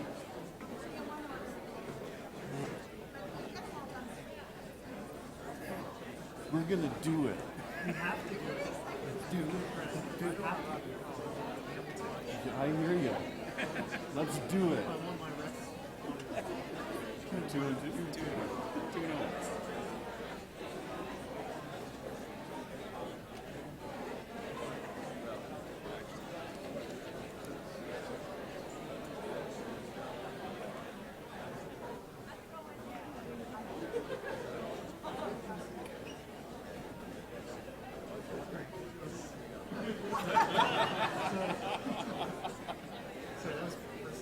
Let's do it. Let's get all of the proposals put together. We're gonna do it. And then we can go to sleep.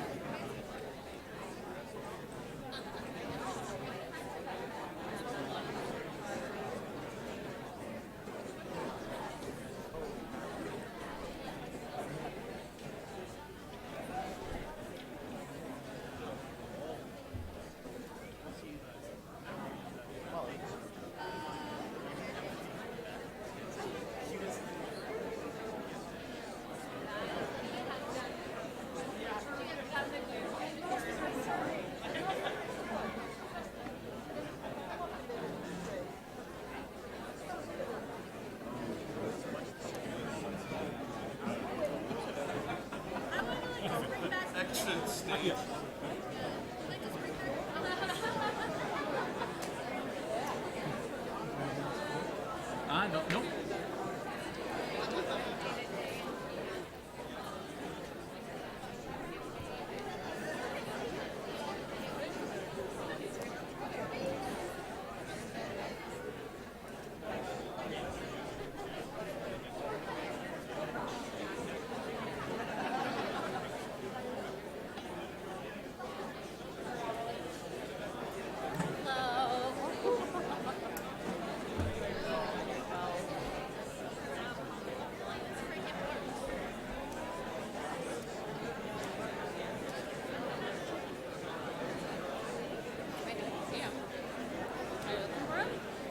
No. No.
That was such a sporting situation. It was amazing.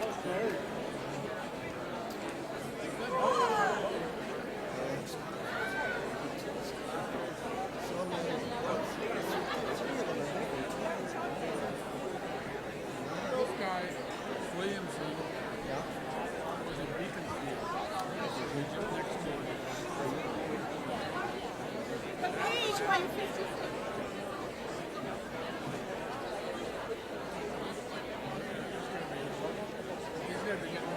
Sorry.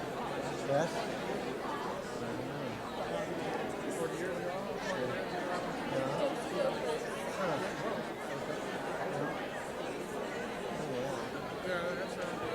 It's going to be hard. And all three of them are very talented. And gifted. And known. And known. That's right. I mean, the strongest guy begins with isn't maybe. Not quite as well. Canyon's been here. He's been doing this stuff time, yeah.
That's good, but I am. It's nice to we changed we changed the design of worship so the first half was very light and preaching and then all this regulation. It should be. We had 2 years ago. Yeah, no, good idea.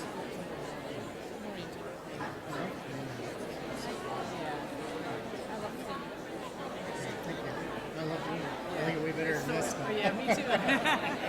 Thank you, Nora.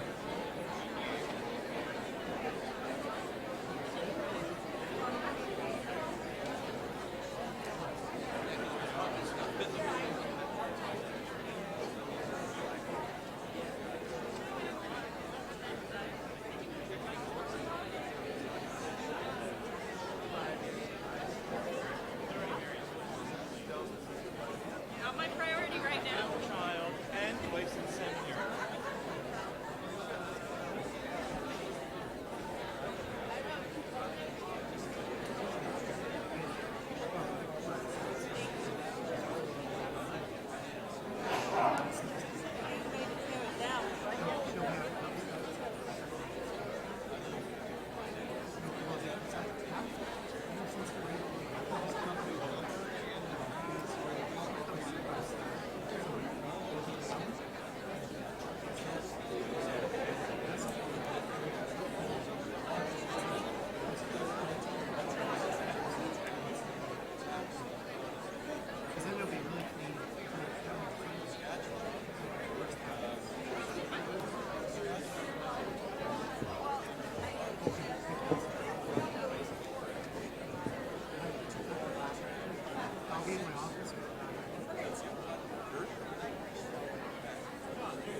If you would like to discover who your new president will be, I need you to start making your way towards your tables.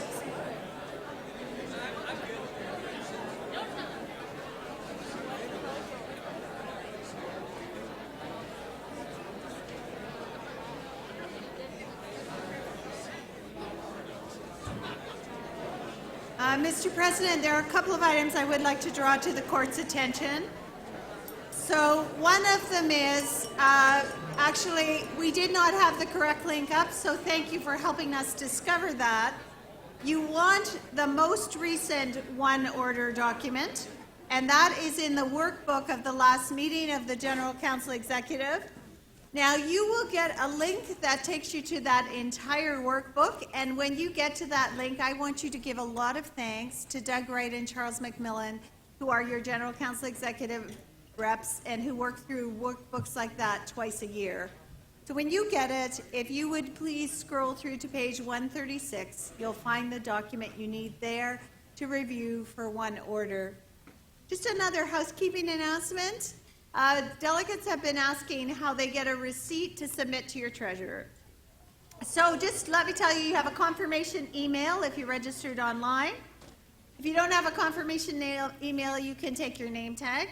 I am really going to trust that, A, you will not be bashful in inviting your church to support your participation here because you are serving on their behalf, and that when you document that all out, your treasurer, whether you have your confirmation email or your name tag, will agree that you paid $85 and your mileage to and from the event.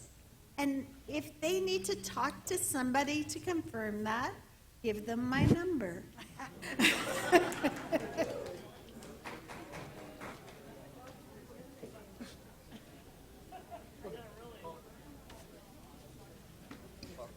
So friends of London Conference, I'm pleased to let you know that our president-elect is Kenji.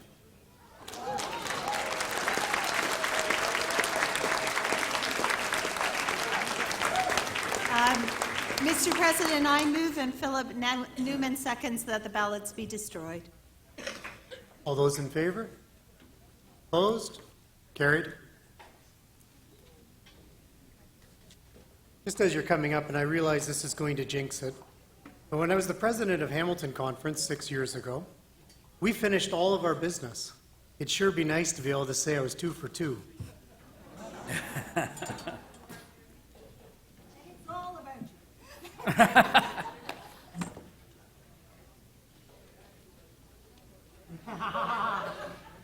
The comment was we only had 2 items of business then. So, friends, we are on to proposal number 40, page 45 of your proposal handbook. This one is entitled Israel-Palestine Two-State Solution. This piece of work proposes that the General Council clarify the policy on Palestine-Israel by doing several things. One, stating that the United Church of Canada no longer asserts its preference for a two-state solution for achieving peace for the people of Palestine and Israel. Two, affirming unequivocally the right of self-determination for Palestinians and declare that the choice of 1 or 2 states must be made by the people themselves. And 3, reaffirming the right of Israelis and Palestinians to live peacefully within internationally recognized borders. I move, Kathy Larman seconds, that London Conference agrees with proposal number 40.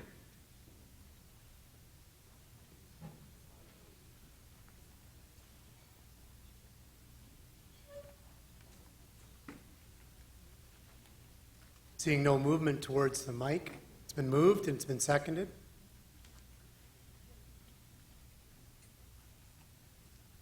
All those who are in favor?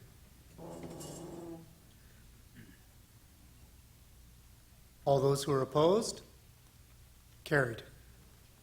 Mr. President, we move on to proposal number 41. Just Peace in Israel-Palestine is its title. And the wording in bold proposes that General Council, in light of the Working Group on Israel-Palestine Policy, adopted by General Council 41, in which Section 9, subsection D, directed the executive of the General Council to explore the wisdom of divesting in companies that are profiting from or supporting the occupation, that 1, direct the General Secretary to divest the United Church of Canada funds from companies that derive substantial financial benefit or that contribute significantly to furthering the illegal Israeli occupation of Palestinian territory. And 2, recommends the United Church of Canada Pension Fund and Foundation and other related bodies, including congregations, divest from companies that derive substantial financial benefit from the illegal Israeli occupation. I move, and Kathy Larman seconds, that London Conference agrees with Proposal 41.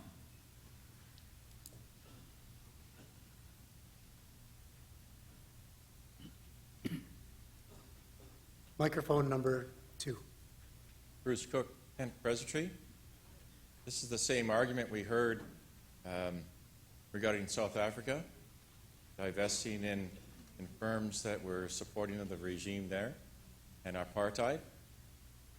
And the argument that swayed my vote then was we lose our spot at the table to influence decisions in these companies if we divest our fund. And so I vote against this. I think that as hard as it is to influence with the few dollars that we do invest, it at least is an opportunity to raise the issue.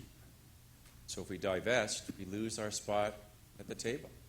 So I just would vote against this proposal. Microphone number 1. Curtis Marwood, Kent Presbytery. With all due respect to my friend, who we've disagreed with before, the principle of divestment seems to me to exert some pressure that would make change in the state of Israel the source of the problem, in our opinion.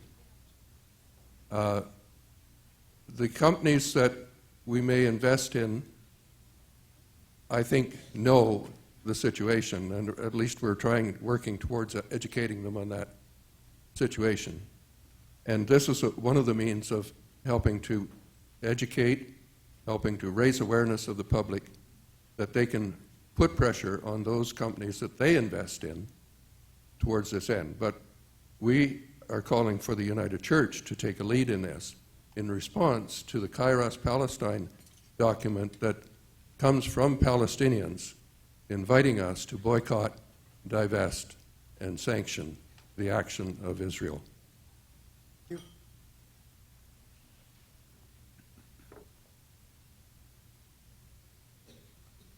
Microphone number 1. Bev Slater, Oxford. I don't remember the year, but I was the one who was at the mic and called for United Church divestment in South Africa at the annual meeting in Sault Ste. Marie. I was pushed to call for that by two great people, Walter Logan and Murray McGuinness. And I was being lobbied all that week from the General Counsel office to not do it because United Church was not ready for divestment. But London Conference voted for divestment. And the many, many, many times that we've been praised since then for taking that action right to Mandela. We were very important in that leadership. Thank you. Seeing no one else moving towards a mic, are we ready? Moved and second. All those in favor? Those who are opposed? Carried. Mr. President, we move to the last proposal that we're able to deal with today. There is one ministry proposal for tomorrow, as we all know. So Proposal 42, which is found on page 49, entitled The Role of Christian Theology.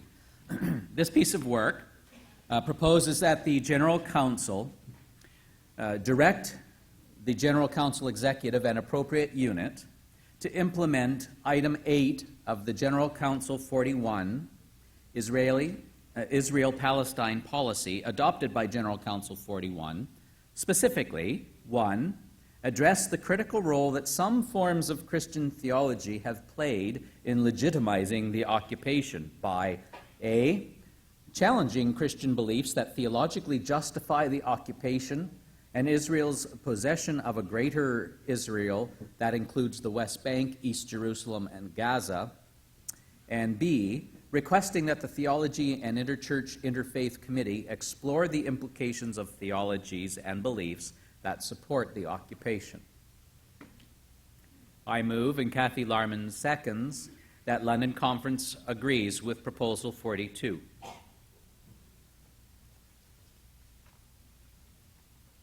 Microphone number 1. Curtis Marwood, Kent Presbytery, and acting chair of the Social Justice Committee that put forward this proposal. I just wanted to draw a note to the background that we had a conference this past April in Vancouver that was looking at the whole question of Christian Zionism. And what this resolution or proposal is calling for is simply for the General Council to implement the item that is mentioned here from General Council 41, 2012, Working Group Policy. We believe it is an important area of theology that needs to be explored and a policy clarified on these issues, so that's why we're putting it forward.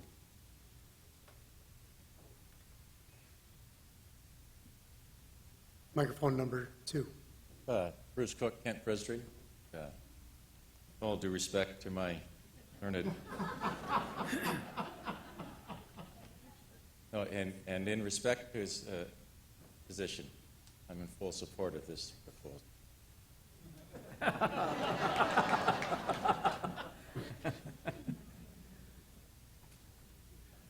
Been moved and seconded, seeing no one else moving towards the microphones. All those who are in favor? Those who are opposed? That is carried. Mr. President, that completes the proposals. We're able to deal with it this time.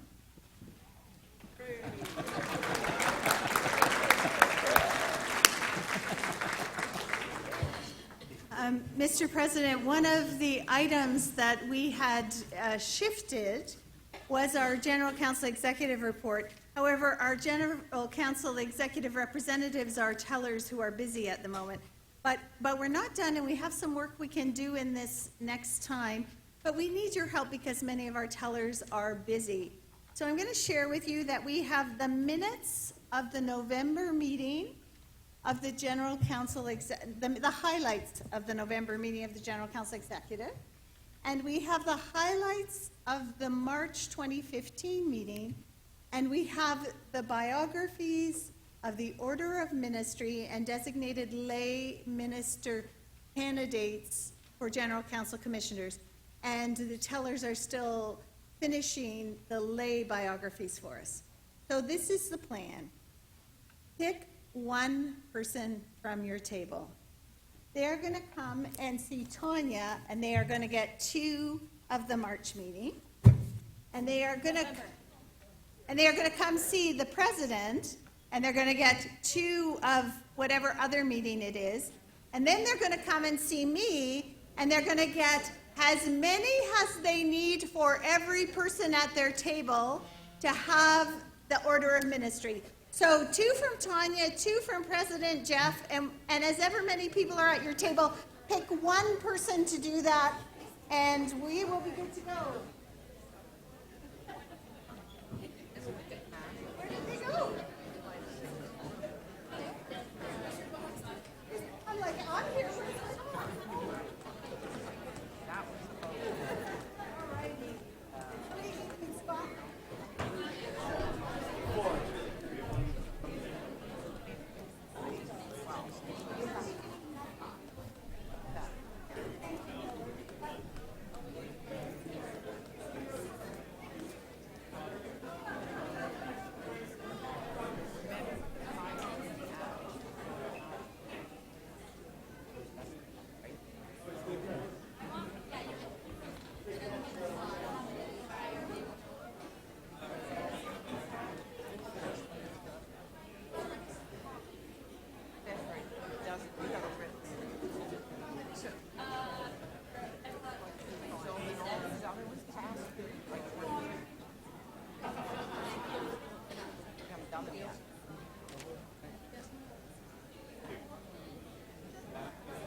No. There you go. Watch out for the brown stuff. Oh, you don't know that? From Woodstock? No? In the movie Woodstock, there's, during the, Woodstock is the big festival, and there's a big announcement that comes across, stay away from the brown acid. Here you go. Oh, gee, there's... Oh, isn't it?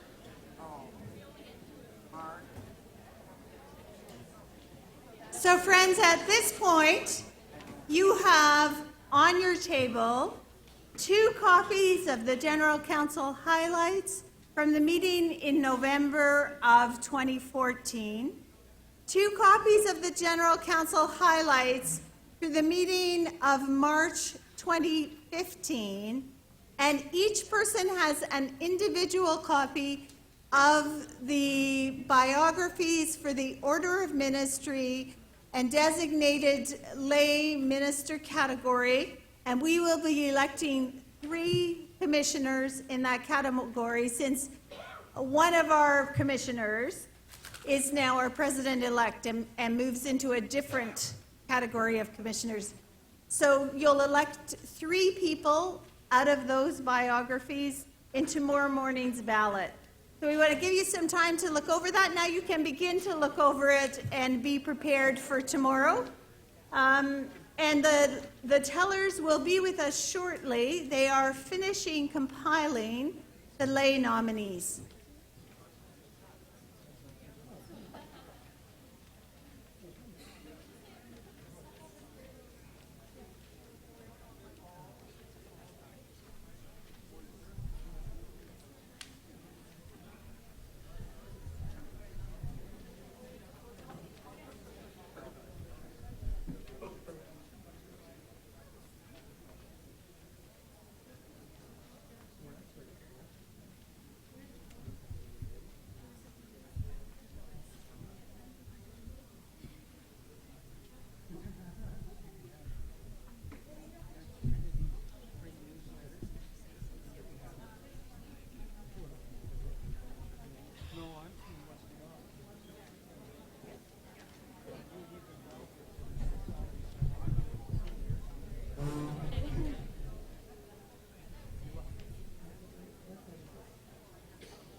Friends, I'm going to suggest that you try and circulate those copies of the highlights, and in about 5 minutes, we're just going to give you a chance to ask any questions you may have about those highlights.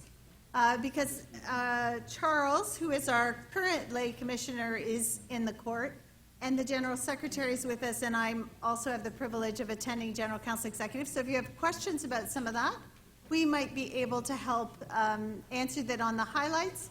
Then we will have announcements, and then we will have Grace, and there's another matter to attend to, and then we're going to be ready to go into supper, and we'll be in good shape for tomorrow morning for when we reconvene at 9 for what we have left on our agenda.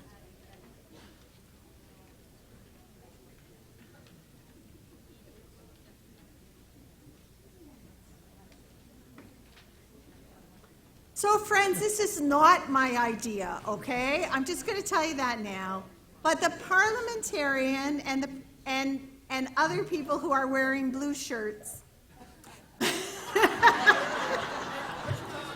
are wondering if you want to start the one order conversation or if you want to wait till tomorrow morning so that people can read. Are you warm?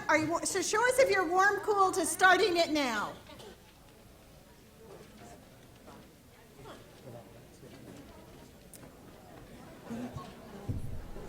We're divided, so we'll start it tomorrow. Nobody in this court wants to do it more than me.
Copies here somewhere. Are they up there?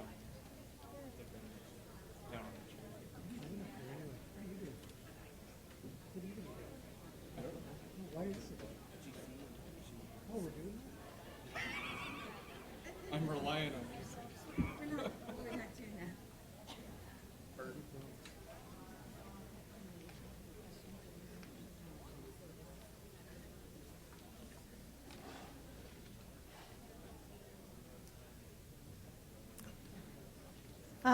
Friends, we did distribute the information about General Counsel Executive. We do want to check whether or not you have any questions for Charles to answer.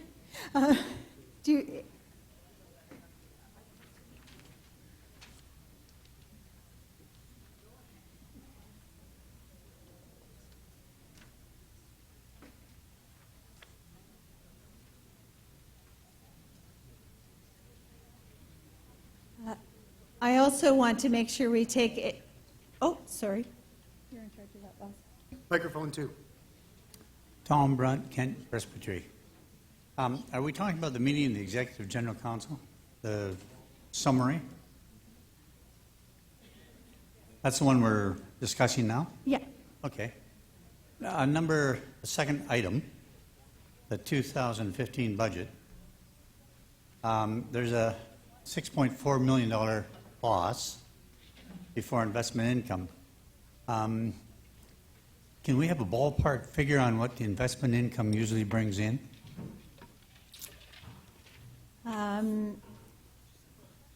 You know what? I don't have it on the top of my head, Okay, the next question will be, but I can find it for you for sure by tomorrow. how much do we have to invest? And I'm going to invite the General Secretary to correct me if I'm wrong in this, but the United Church has placed all its investments in the foundation. Some of them have restricted terms, but we have a healthy investment portfolio. The foundation is not exclusively the denomination's money, but within that it has over 50 million. So maybe even at 10%, we get 5 million back. You know, That's just an example. there's a document that I can check tonight, and I can be a lot more helpful once I look at it. Okay, thank you. And I promise to do that. Okay. Microphone number 2.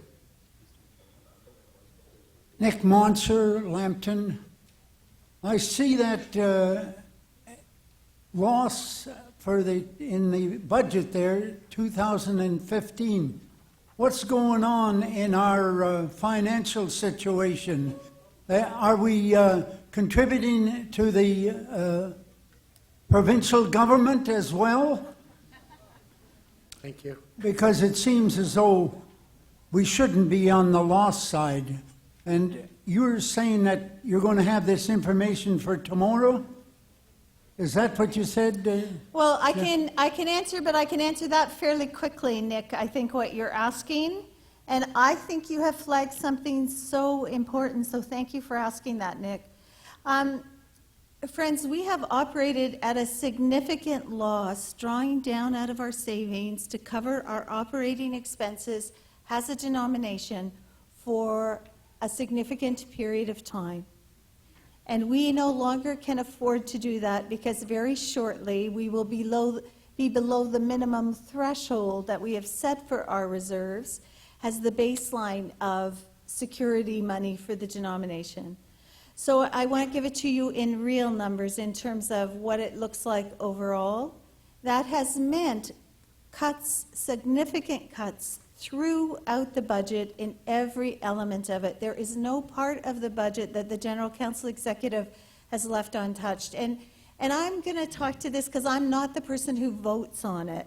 I'm a corresponding member, and I think while it is, I'm sure that Charles and Doug would be able to defend it, I want you to understand some of the hard decisions they've had to make. Those cuts have resulted in significant cuts to our grants to mission support, to our grants to our partners, to our office operations, the size of our General Council office, and to our conferences. And we are continuing to try and do the work well.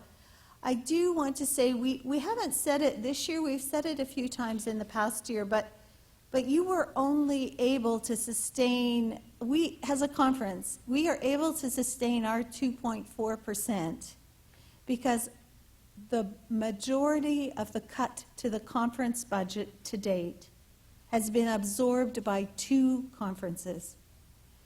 A British Columbia conference forfeited a significant portion of their grant. For 2016, Toronto forfeited a significant portion of theirs so that the rest of us could continue our operations without them being severely jeopardized. We need to make decisions that will make it different. I will try and pull out the budget sheet so you can have a couple on your table tomorrow morning. I think it's easier if you have the figures ahead of you.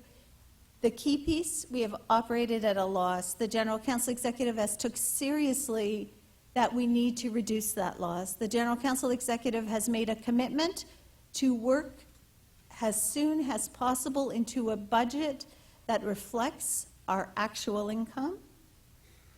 And so hats off to them, and continue to pray for them in that hard work. Is the General Council going to be influenced with this figure when they make a decision on the proposed changes to the church? Certainly that's a part of it, Nick, for sure. Thank you. Thank you. Number 2. Ewan Simeon, Middlesex. Under Global Partner, it says, I'm going to butcher this, Ramzi Zanaziri, Executive Director of Department of Services to Palestinian Refugees of the Middle East Council of Churches, was not able to attend the meeting but did address the executive via pre-recorded Skype video. I was wondering what was relayed through that video. Can you reiterate the question, just the last tail end of it? What was said in that video? It says that he sent you a video, but it doesn't give us any information on what was included in that, what he said. Ramsey has been our global partner for the last triennium. The executive always has a global partner at the table, and Ramsey was unwell at the time of the meeting, so that's the video. The video was more focused on, I'm trying to remember which video this was. The devastation. Oh, yeah, the devastation of in the Gaza settlement, correct? So that's what the video was about. I don't know whether it's accessible or not through the General Counsel office. Nora can maybe speak to that one. I'm going to throw that on Nora's shoulders because it's a report that we receive. That's all I can basically tell you. In the past, his videos have been interviews, which have been really helpful as a report mechanism. Sometimes he's unable to travel due to Israeli action and Palestinian actions in the region in which he lives. All right, Does thank that you. make sense? Thank you. Microphone number 2, and then microphone number 1. Yeah, I was just going to add a little bit. Cheryl Ann gave such a great explanation of the budgets, and so I don't have anything to correct, but just a little bit to add to it. So just so people understand, the reason we've been overspending, at least using money out of reserves, is because the M&S money has been going down. And for many years, we had fewer people each giving more, our patterns nationally. If you look around the church, we've heard today about closing churches.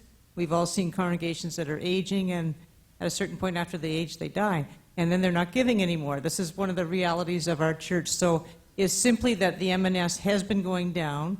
And so part of, since I arrived in this role, these are facts I'm not proud of. So the first year it started going down was the year I started as General Secretary. And then each of the general councils that I've been here to do the follow-up work to, we've had to lay off people at the national office. So we've had 3 rounds of that. And the last time, the third time was the first time we also made cuts to conferences. Before that, we had cut global, and we cut mission support, we cut theological schools, and pretty well everyone except the conferences. And last time, the executive said we better treat our conferences along with the other people that we give grants to. So these are challenging times, and just to say, but it isn't all doom and gloom, but that is the reality, and that's really why I went to the last General Counsel, and I went to the executive before that and said, if we're going to keep laying people off each time, somebody needs to take a comprehensive look at how we're structured and whether we can still afford to have the kind of processes we've had. So you've heard all about that part. Thank you. Microphone number 1. Curtis Marwood, Kent Presbytery. In answer to the question that was asked that was a friend at the podium there was trying to answer, was it the Pray for Gaza video that was shown? If it is, I have access to it, and if it's not on our Injupi website, I can get it up there. No, I don't think it was, Curtis, because I think it was a personal kind of video that he had shot of street scenes of devastation. Yeah.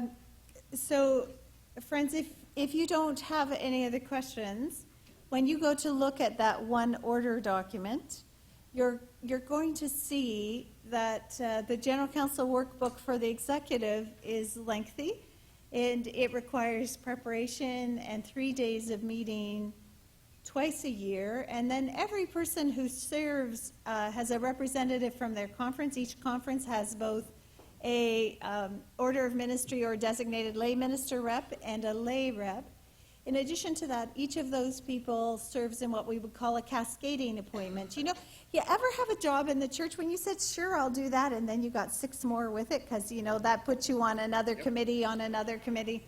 So when you, Wendy Brown, cover your ears. Whenever you join the General Counsel Executive, you get a cascading appointment, and Charles has served on the sub-executive, so he's also had responsibility to prepare work for the sub-executive.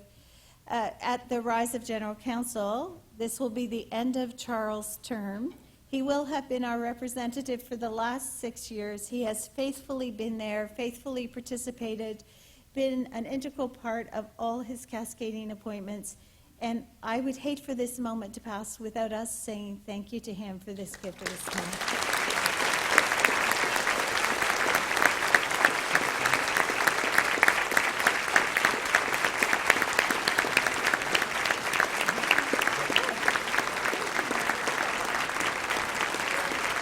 Oh, wow.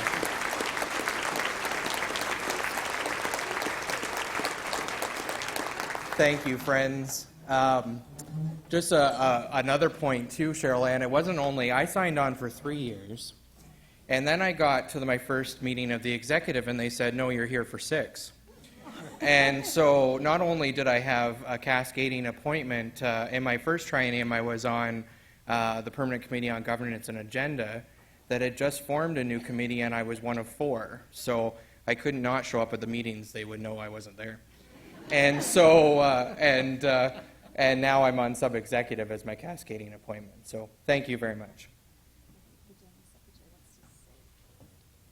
I really just came up to shake his hand, but you know, it's great. This is a small world, our United Church is, because of course I went to high school with Charles's mother. And then I get to serve with him as one of my bosses on the executive. So Charles, thank you for all you've done.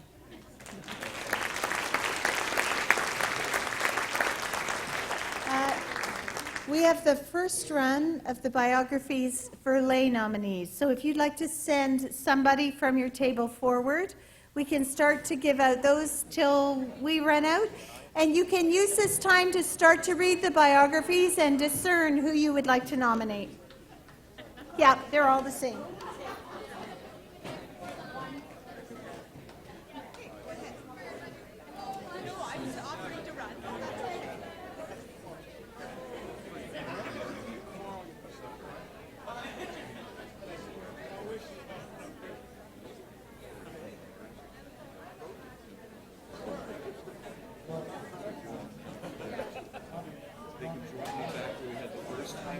Okay. Just as people are collecting that, our parliamentarian Brad has said for people who would find it helpful over supper time, he's willing to meet with you in the back room if you would like to have a crash course on the one order document. He's prepared to eat supper back there and tell you about it.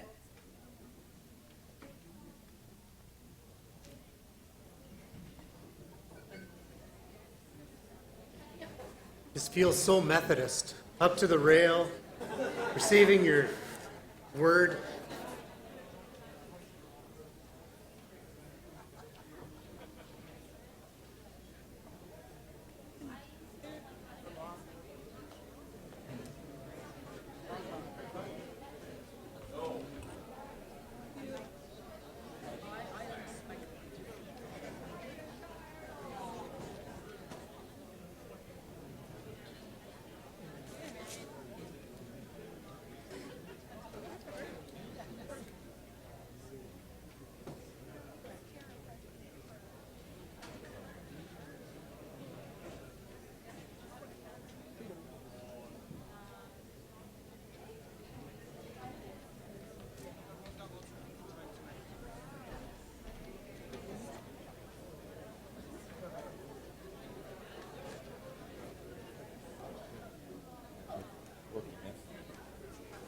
We got applause from all kinds.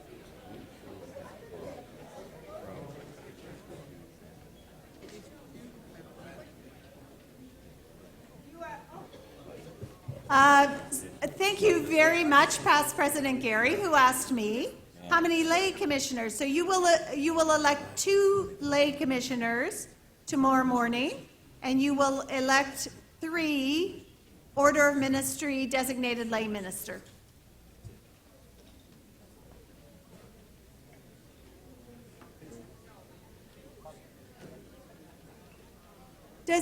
Does everybody have all the biography forms? No tables missing them? Oh, that's good. Okay, we can set the tellers free.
President Jeff.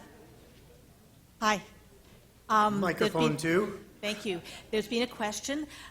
Jessica Swantz was nominated as a commissioner by Maya Landell, who is sick. I also know Jessica's family somewhat, so I signed it. So she has been duly nominated by someone who is in the court, but it wasn't Maya because she's not able to be here today. So somebody was just at the Thank visit you. table We'll make sure questioning that's that. noted on the nomination form. Thanks, Kathy. Yeah, but I changed it on the nomination form, but anyway.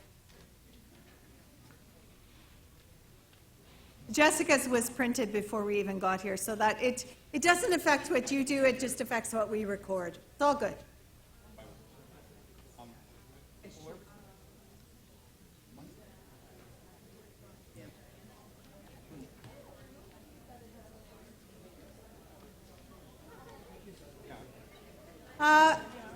Someone just raised a question, so actually, why don't we look at those packages and we make sure you have a bio for everybody you should.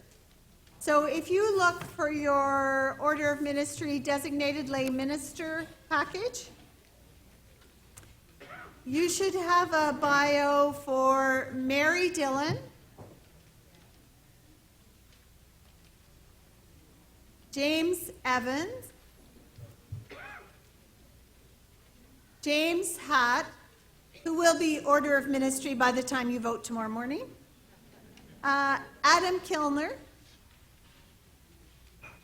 Sheila McGregor, Paul Rohde, Arlene Ruggles, and David Williamson.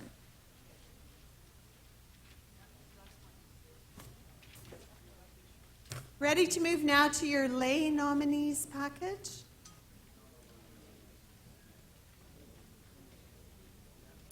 You should have a biography for Susan Anderson, Elaine Butler, Susan Campbell, Glenda McMillan, Nicholas Monsieur, David Root, John Shannon, Joanne Silcox, Jessica Swantz, who was actually nominated by Kathy Larmond, Maggie Walker, Bree Wohlers, and Pat Whitten. Are you missing Breeze? Okay, that's really helpful. How many people are missing Breeze? Is it all of them, or just some of them got mixed up?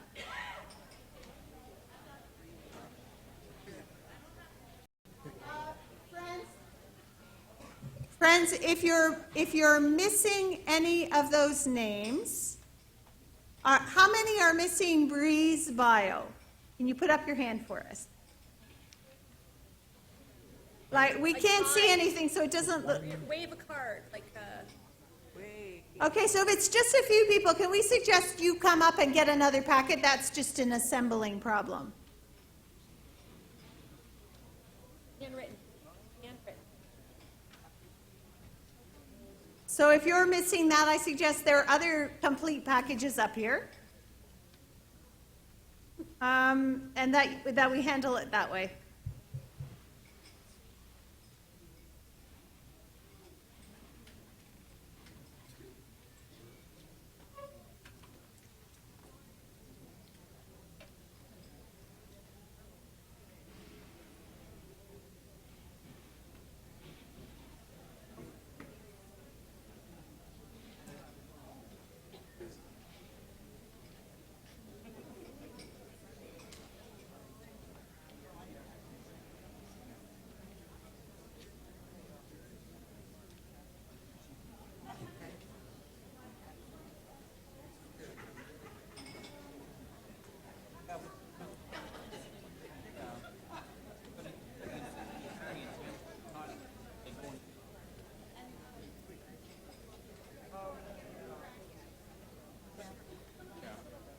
So friends, microphone two.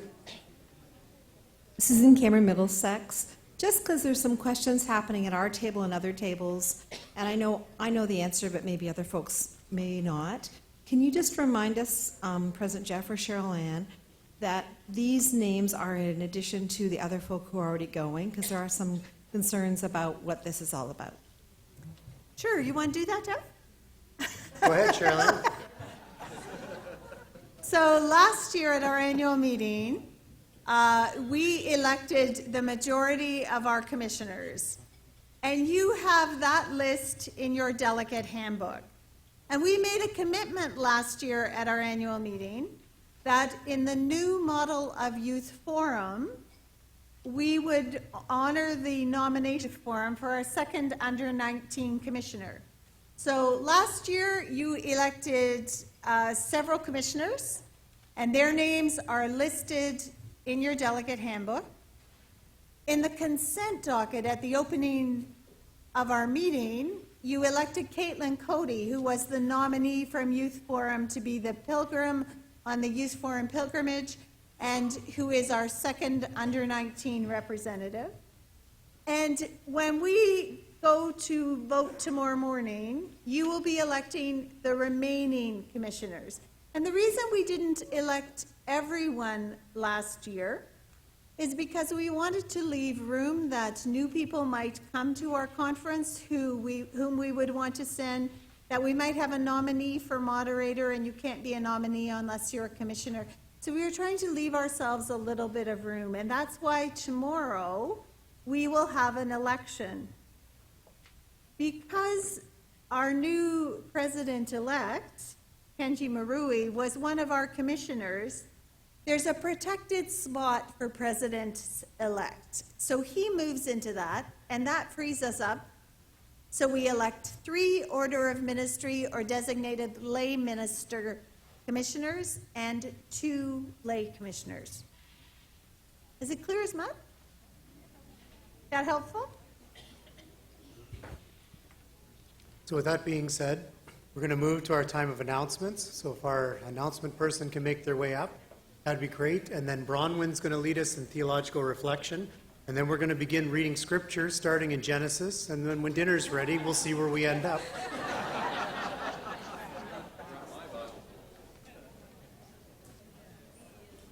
Can I ask just a quick question? 2014... Microphone number 2.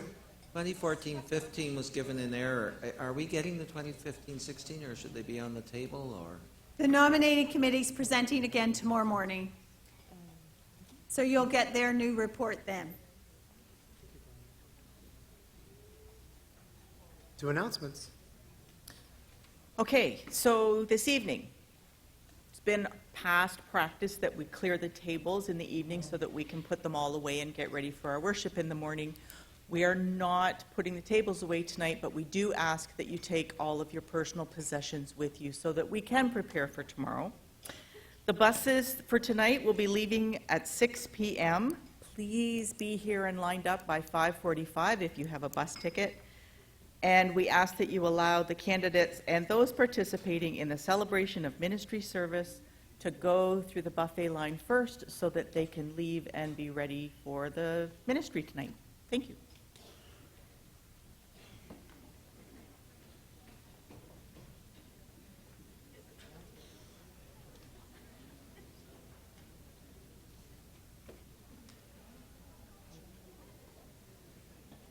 Microphone number 2.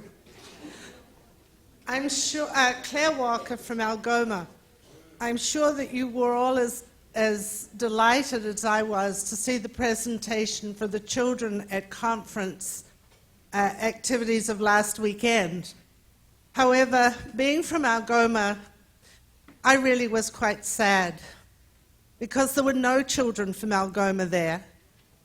Because the date for that weekend has been changed, we can't have any of our children there because we can't bring them down.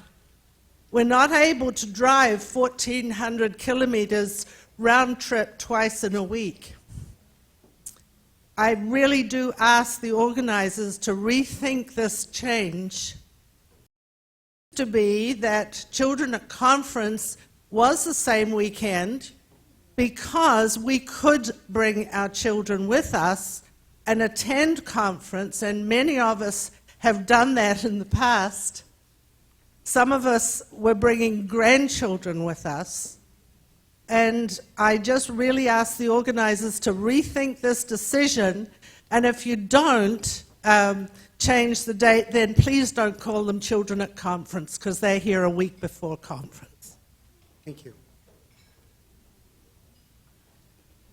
I'd like to invite Bronwyn to come and share with us her reflections.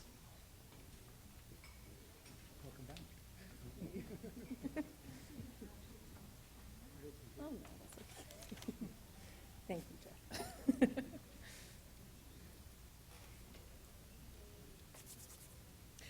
Jesus is coming. Jesus is coming. No, really. Jesus is coming, and Jesus never arrives alone.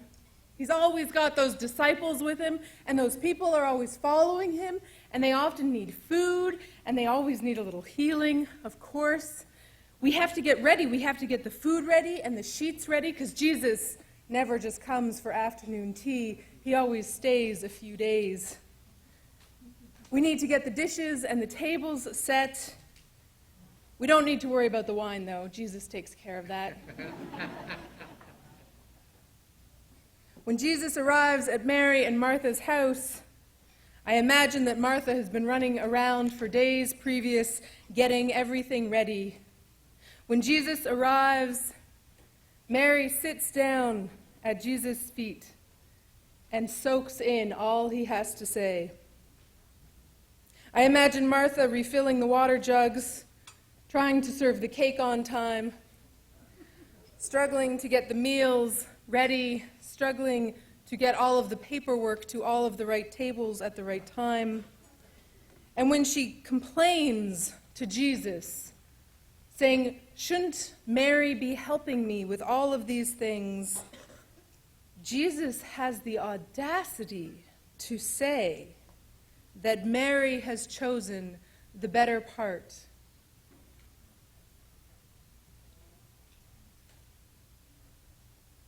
Who does the work that Jesus preaches? It's easy to sit, or perhaps we think it is, at the feet of Jesus and listen. But who actually makes sure the work happens? Today we've talked a lot about the comp review, the comprehensive review. In principle, most of us can probably get behind it. It simplifies our systems. It attempts to streamline work.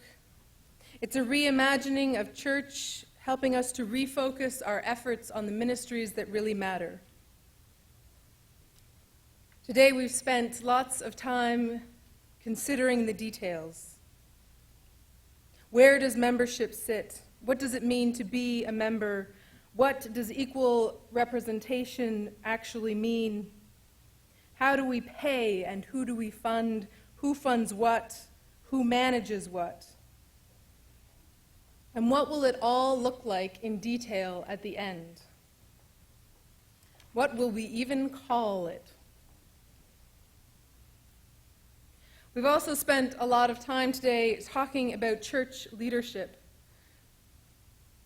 It's always a bit confusing, I think, because we trust that God is with us and we know we can't do it alone. We also know that we are called to participate actively in this world. Ezekiel was in a valley filled with dry bones. And when God asked him if those bones could live, Ezekiel said, "It's not I that have the answer to that, but you, surely." And God asks Ezekiel to prophesy. If you prophesy, these bones will live. And when he prophesies, the flesh and the sinews and the skin grow on those bones. But there's no breath. And when God asks Ezekiel if these bodies might live and breathe, again Ezekiel says, "How am I supposed to know? Only through you." And God says to Ezekiel, "If you prophesy, these bones, and bodies will be filled with breath. We have to debate all the details. We have to do all the work. That is one of the only ways that we can breathe new life into new structures and new ways of being. It's always a bit confusing what our role is and what God's role is. Standing on the shoulders of those who have come before us, we remember what Gary said this morning. We aren't the Messiahs. Apparently we have to get over that. Although I don't know if you have perhaps worked harder than God. We're so far ahead of schedule. But that's okay. That means I can talk longer. All right.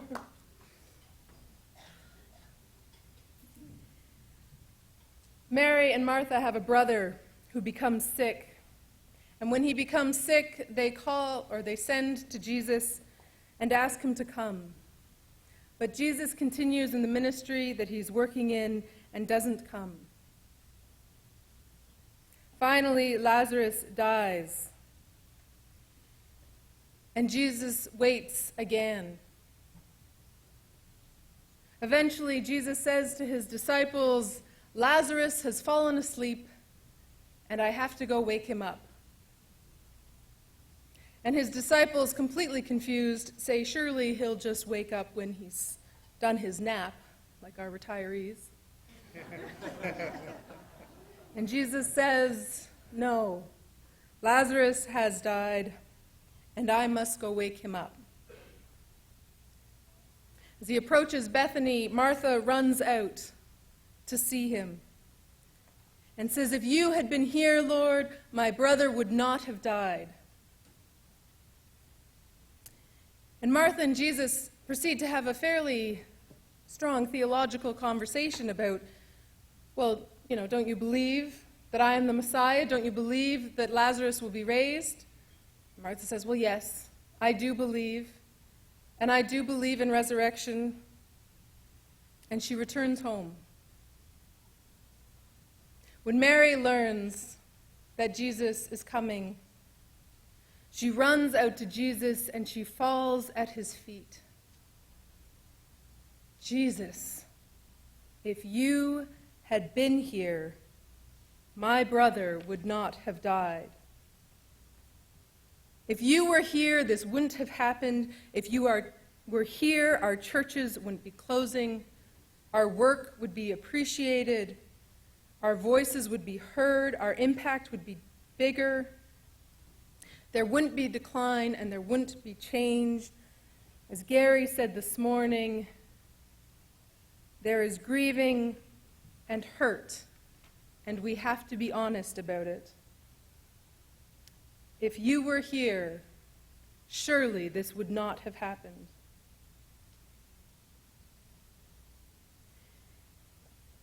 In that moment, Jesus is moved to tears. And going to the tomb, Jesus says, "Remove the stone." Practical Martha is horrified. Do you have any idea what a body in a tomb for 3 days will smell like? Jesus says, "Remove the stone. Lazarus, come out." And Lazarus comes out of the tomb.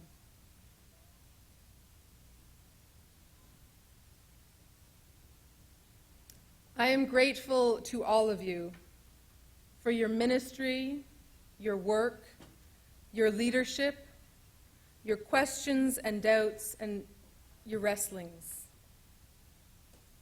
I am grateful to all of the leaders who have put their names forward for different positions, for the general council work, for conference work.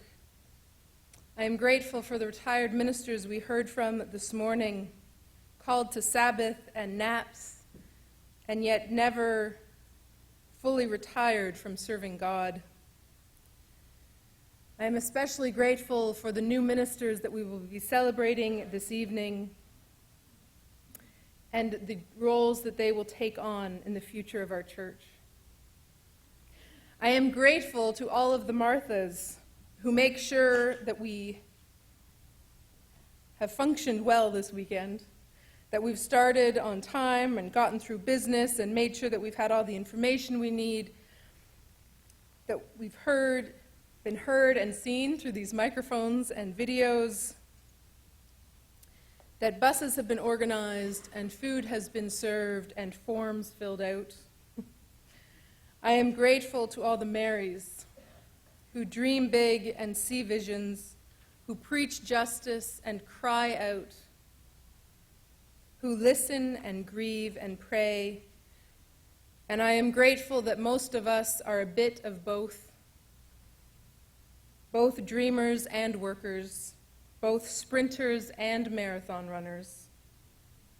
That most of us are motivated both by responsibility and commitment, as well as compassion and creativity. I am grateful that all of these tensions and complementary faith expressions have been held so graciously here this weekend. As Gary said when referring to the beatified Oscar Romero, the kingdom of God is beyond our vision, and our work cannot be complete. We need God's Spirit and breath. We cannot do everything, but we can do something, and we can do that something well. Thank you for doing so much so well this weekend. Thank you, God, that we are not alone, and God is always with us. Amen.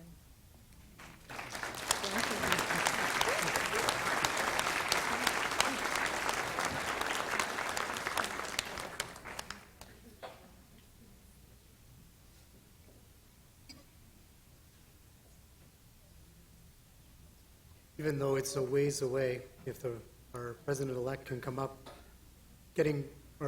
president-designate, I got called a whole bunch of things when I was in that role. If you can make your way up. Do you have any last words for today? Quiet, strive, retirement. So we'll have grace for dinner, but please know that dinner will not be served for at least a half an hour. And thank you so much for today. I look forward to seeing you at Metropolitan tonight. President Jeff, You promised. I know, I can't stop myself. I know we will officially thank you tomorrow for all of your presidency. But friends, we did a whack of work today, which we couldn't have done without such able leadership from our chair. So for helping us do our work well, let's say thanks to him.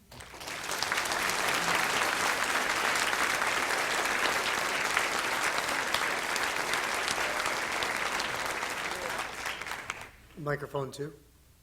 Nick Monser, Lambton. You people have agreed with forming an association for ministry personnel, and I would like to suggest that as we form this association, we take advantage of the associations of other professional people that are around our province and build the association with a lot of the features of what has already been in service for many years. Now, the engineering people have an association where ours is called Professional Engineers Ontario, and we have also a side group as well.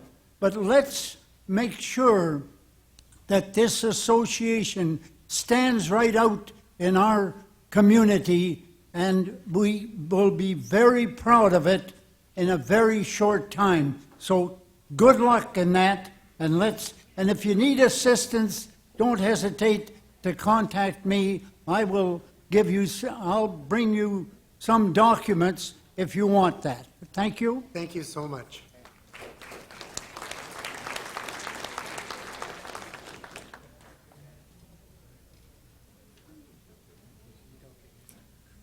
Boy, those lights are bright. I don't get used to it. Can I wear a hat? Oh, good. I want to sing Johnny Appleseed. Anybody else want to sing Johnny Appleseed? Okay, then let's stand up and sing Johnny Appleseed. Do the youth want to come up and help me? Any of the young at heart or youth want to come up and help me with this? I'm seeing a few. Oh, good. There we are. There we are. Oh, good. Don't forget the second verse. The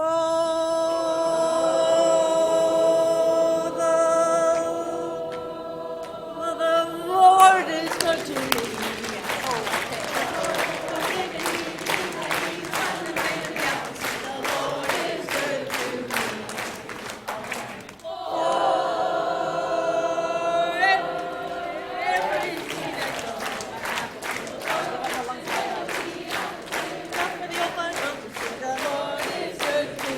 Johnny Appleseed. Amen.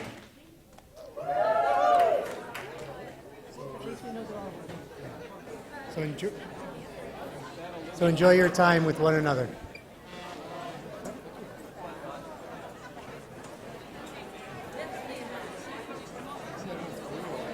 They mess with you too because they go like this.